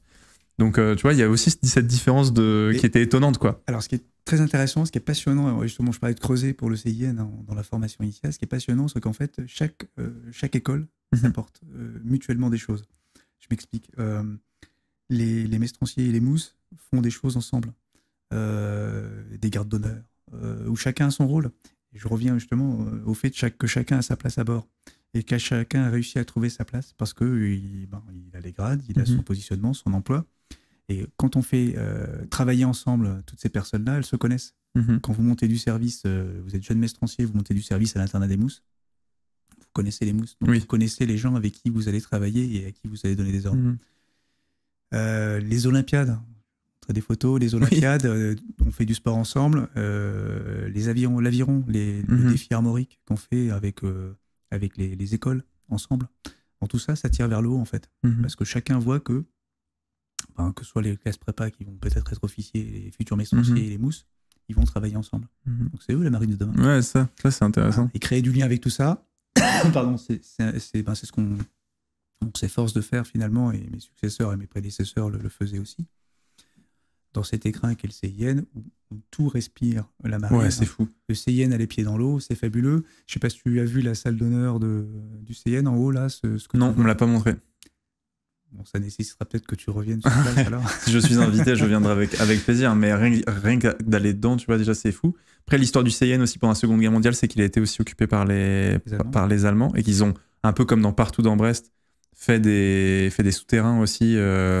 Fait des souterrains, on a pu notamment visiter enfin pas des souterrains, mais en tout cas des constructions militaires qui datent de la guerre à côté du CIN. Donc c'est aussi un lieu, tu vois, qui a vraiment évolué, qui a eu des changements. Enfin, évidemment, pendant la Seconde Guerre mondiale, c'était particulier. Il a été bombardé d'ailleurs pendant la Seconde Guerre mondiale. Oui, il a été détruit, alors partiellement, pas entièrement. Ce qui fait que l'école navale à la Libération ne l'a pas réintégré, mais est allée tout de suite s'implanter à Lanvéoc. Il faudra attendre 1960 pour que le groupe armorique, justement, qui est composé de l'école des mousses et l'école de Mestrance, vienne s'installer et que le CIN soit créé en 66. Okay. Donc c'est une démarche logique. Mais tout a été reconstruit à l'identique, en fait. Alors, à l'identique, sauf les statues. Il y avait des statues en fait qui ont une histoire, ces statues. Les statues de Colbert, du Guestroin, Suffren et le troisième. En fait, il y a deux statues qui sont à l'école navale. Non, tu as les noms qui sont sur le fronton avec Tourville. Je vois qu'il y a Colbert aussi qui est là.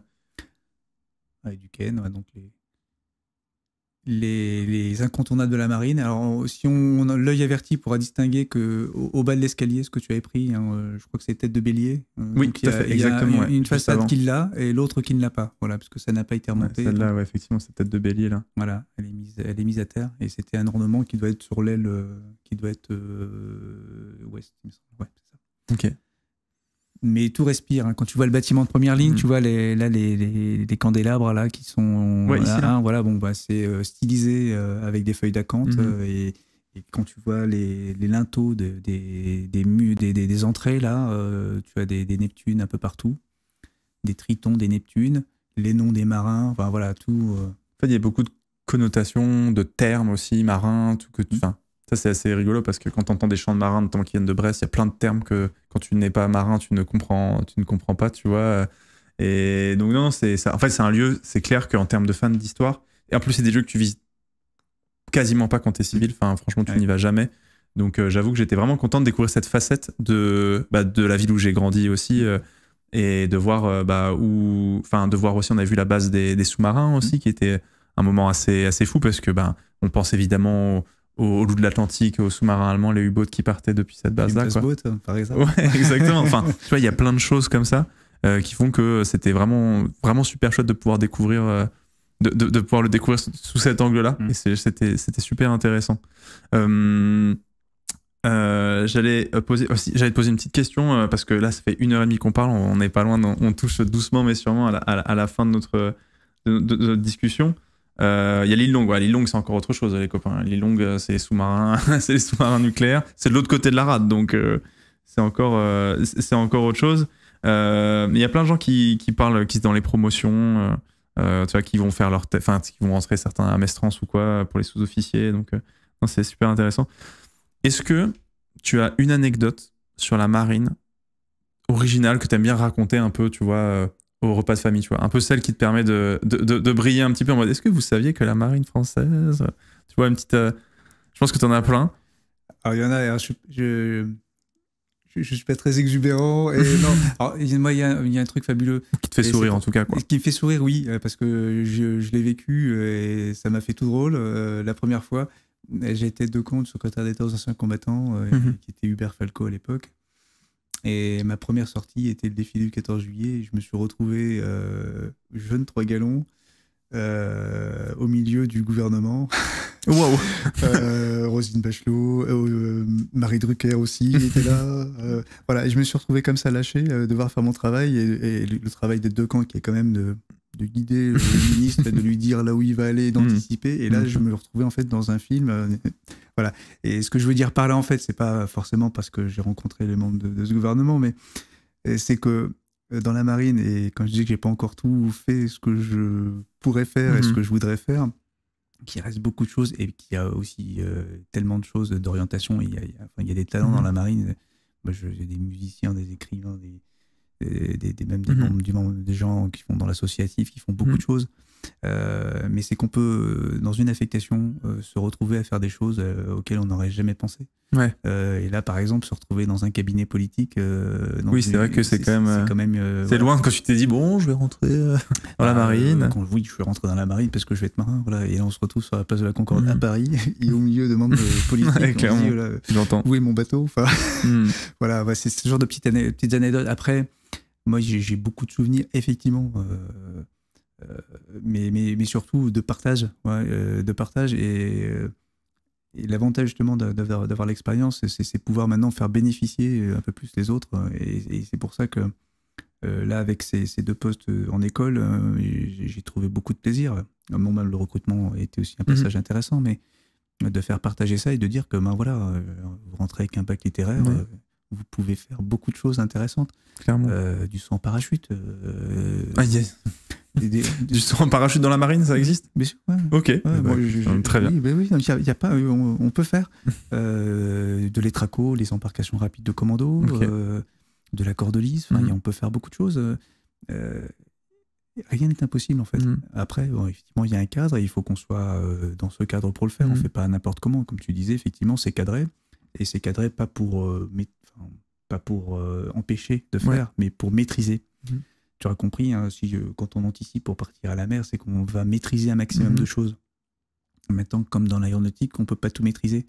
Simplement, on va envisager ce qu'on appelle dans l'aéronautique des what if. Nous, c'est des solutions de déclarage. Et dans le versant civil, ça sera un plan A, un plan B, un plan C. Tu vois. Donc, on a cette culture-là. Et je dirais que dans l'ADN du marin à l'heure actuelle, c'est un peu ça. C'est qu'on est formé de différentes personnalités.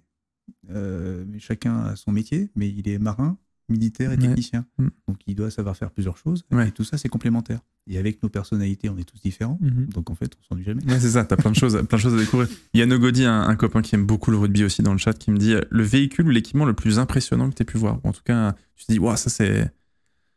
Parce que moi, j'ai eu la chance de voir certains équipements et tout. Quand j'étais venu, je me demande, ah ouais, ok, ça c'était... Je dois dire que moi, les PHA m'ont beaucoup impressionné, les porte-hélicoptères amphibies. Ah oui, ok. Mistral, Tonnerre, Dixmude. Ouais. Ça m'a beaucoup impressionné parce que moi, je trouvais qu'on fait tenir en un minimum de choses un couteau suisse, en fait. Ça tient, ce truc? Avec tous les gens qui sont autour et tous les Avec le peu de gens, effectivement, qui sont autour. C'est ça. Voilà, les PHA. Mais sinon, j'aurais quand même une expérience, mais là encore, c'est une expérience de partage parce que j'étais avec des personnes... et qu'on a partagé des moments sympas, c'est le porte-avions à la mer. Le porte-avions à la mer, c'est fabuleux. Ouais. C'est fabuleux parce que vous avez les pontées qui atterrissent, Oui, j'avoue que ça, c'est fou. Les gens disent le Charles de Gaulle aussi, tu vois, ils disent... il faut l'avoir vécu. C'est très... Le rythme est assez tendu, hein, mais en même temps, c'est un beau bateau, quoi. Et, les autres le sont aussi. Voilà, après, mais tu parles de souvenirs, voilà, il y a des choses où tu te dis... d'avoir vu tout ça se mettre en place, d'être là, sentir la tension, le rythme, etc. Ça, puis voir à Ponté de nuit. Les pilotes antiques navales, je suis admiratif, mais enfin, des pilotes, oui, mais aussi des gars qui sont à la presse en soute, en machine. Des souvenirs, moi, sur le Colbert qui n'existe plus, mais on a eu un croiseur lance-missile qui s'appelait Colbert. Mais de mes premières visites, je descends en salle de machine. J'étais pas bien au bout de 2 minutes, quoi.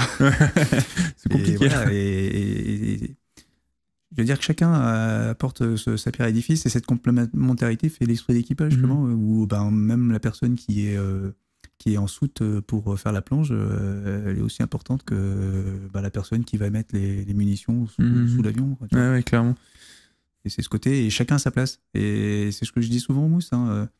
Et il ne faut pas s'interdire de rêver, parce que, voilà, j'en suis la preuve vivante. Avec mon bac littéraire, je ne pensais pas bien le voir.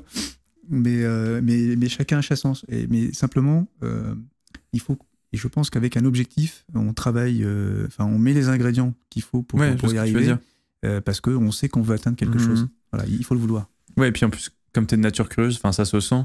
Tu dois découvrir plein de gens qui ont des habiletés qui sont complètement différentes des tiennes. Et je pense que tu dois avoir plaisir à échanger avec eux sur comment ça se passe, comment vous le faites. Et du coup, comment est-ce que tu apprends aussi, comme tu le dis, tu continues à apprendre des choses, des gens que tu vas rencontrer sur j'imagine, des bâtiments type porte-avions ou quoi, où c'est une ville qui flotte, franchement, entre le boulanger, parce qu'il faut un boulanger aussi, notamment, que ce soit du boulanger au pilote ou au commandant, c'est sûr que ça doit être des échanges, je pense, qui doivent être vraiment passionnants, à mon avis, à avoir. C'est passionnant parce que chacun apporte, et moi, là, c'est l'expérience d'infirmier, effectivement, et chacun a son rôle, on peut dire, l'infirmier, alors, après, il y a les surnoms, tu sais, dans la marine, l'infirmier, on l'appelle sorcier. Le sourcier? Sorcier. Sorcier. Oui, le sorcier, donc il est pas tout bib, il est sorcier, mais ça veut dire beaucoup en fait. Sorcier, il va être capable de te remettre d'aplomb et du coup, ça compte beaucoup. Alors, quand tu as le mal de mer, effectivement, tu distribues certains cachets, mais il y a plus que ça. Ouais. Et souvent, en connaissant les gens, en allant vers les autres, et on fait beaucoup ça dans la marine, on va discuter, on va aller prendre le café, mais sans rien avoir à se demander. Mais le jour où tu auras un truc, une question, tu vas aller voir la personne, et puis finalement, naturellement, tu vas faire. Il y a aussi, quand je suis allé sur l'Étoile, j'ai découvert l'importance du cuisinier aussi, sur un navire. Parce qu'en fait, déjà que des fois c'est compliqué, les journées sont longues, etc. C'est vrai que bien manger, et je l'ai vu dans ma petite expérience, tu vois, de navigation, c'est vrai que quand tu as passé toute ta journée à naviguer ou tu as hâte de manger, c'est vrai que tu es content quand quelqu'un à bord sait bien faire à manger. Et du coup, l'importance du cuisinier, c'est primordial, quoi, pour le coup. Il y a des mecs qui sont pas bons et qui se font jarter parce qu'ils sont pas bons cuisiniers. C'est exactement ça. Et je reviens au mousse, mais on leur apprenait, nous, à aller en cuisine. Ah ouais.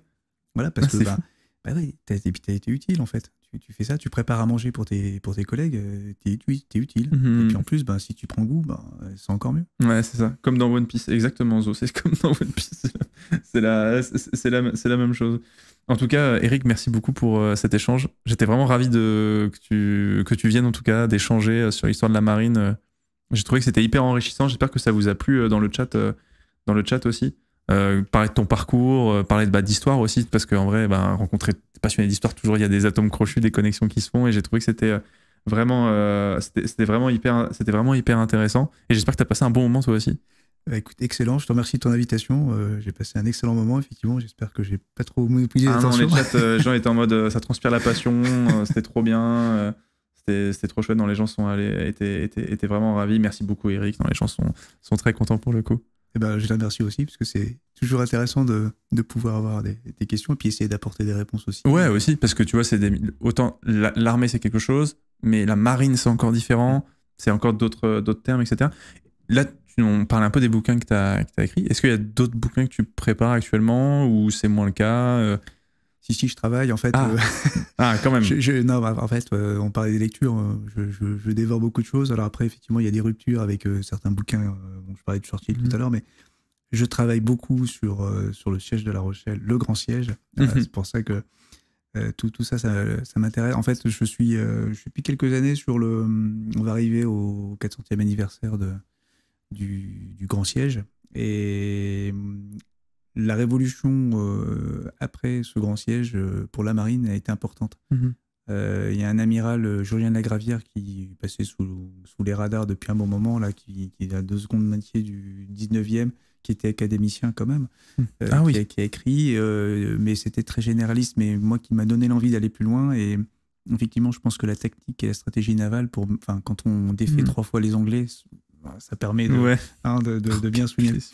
Voilà, et quand en plus on est Rochelais, et donc voilà, je travaille sur ce sujet-là, j'ai de bonnes bases, et voilà.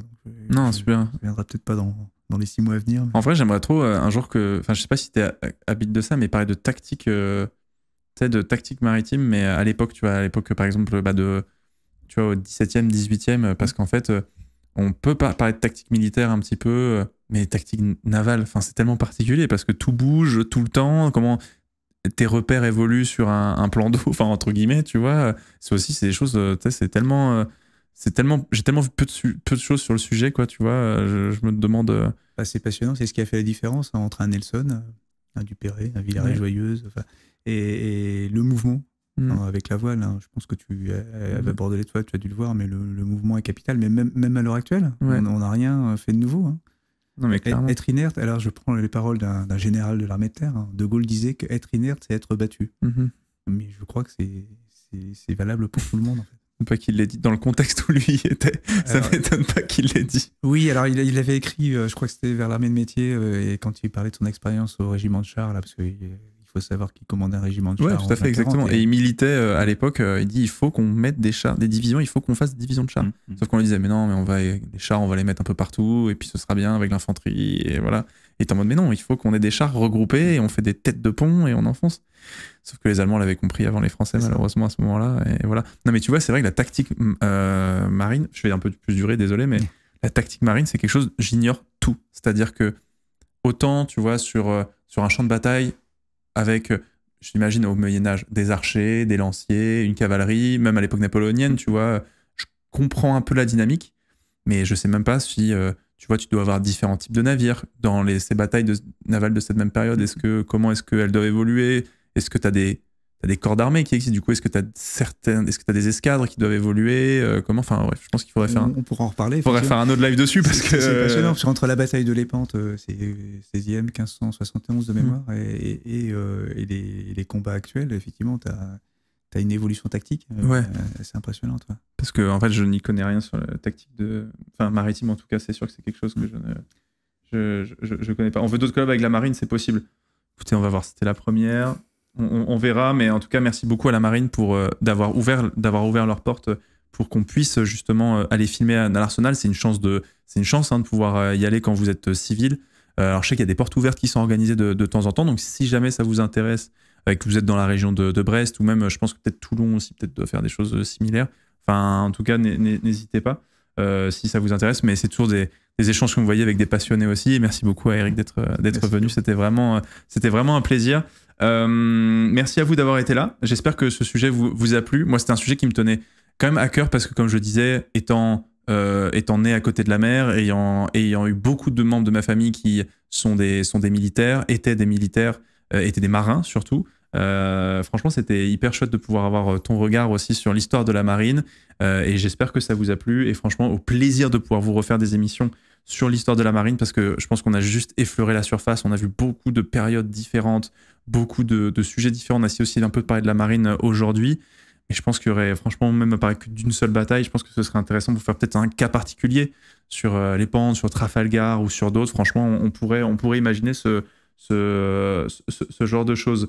En tout cas, merci à vous. Passez une très bonne soirée. Et nous, on se retrouve demain à 9h pour le prochain stream. Je vous fais des gros bisous. Sachez que cette vidéo sera disponible en replay sur la chaîne YouTube principale Rivenzi. Vous savez, on condense tout le contenu histoire sur la chaîne principale. Donc, elle sera rapidement mise en ligne. Et si vous avez raté un morceau, ne vous inquiétez pas, ce sera mis en ligne très rapidement sur la chaîne YouTube et on vous le met dans le chat. Donc merci beaucoup à tous, passez une bonne soirée et puis à demain. Ciao, ciao.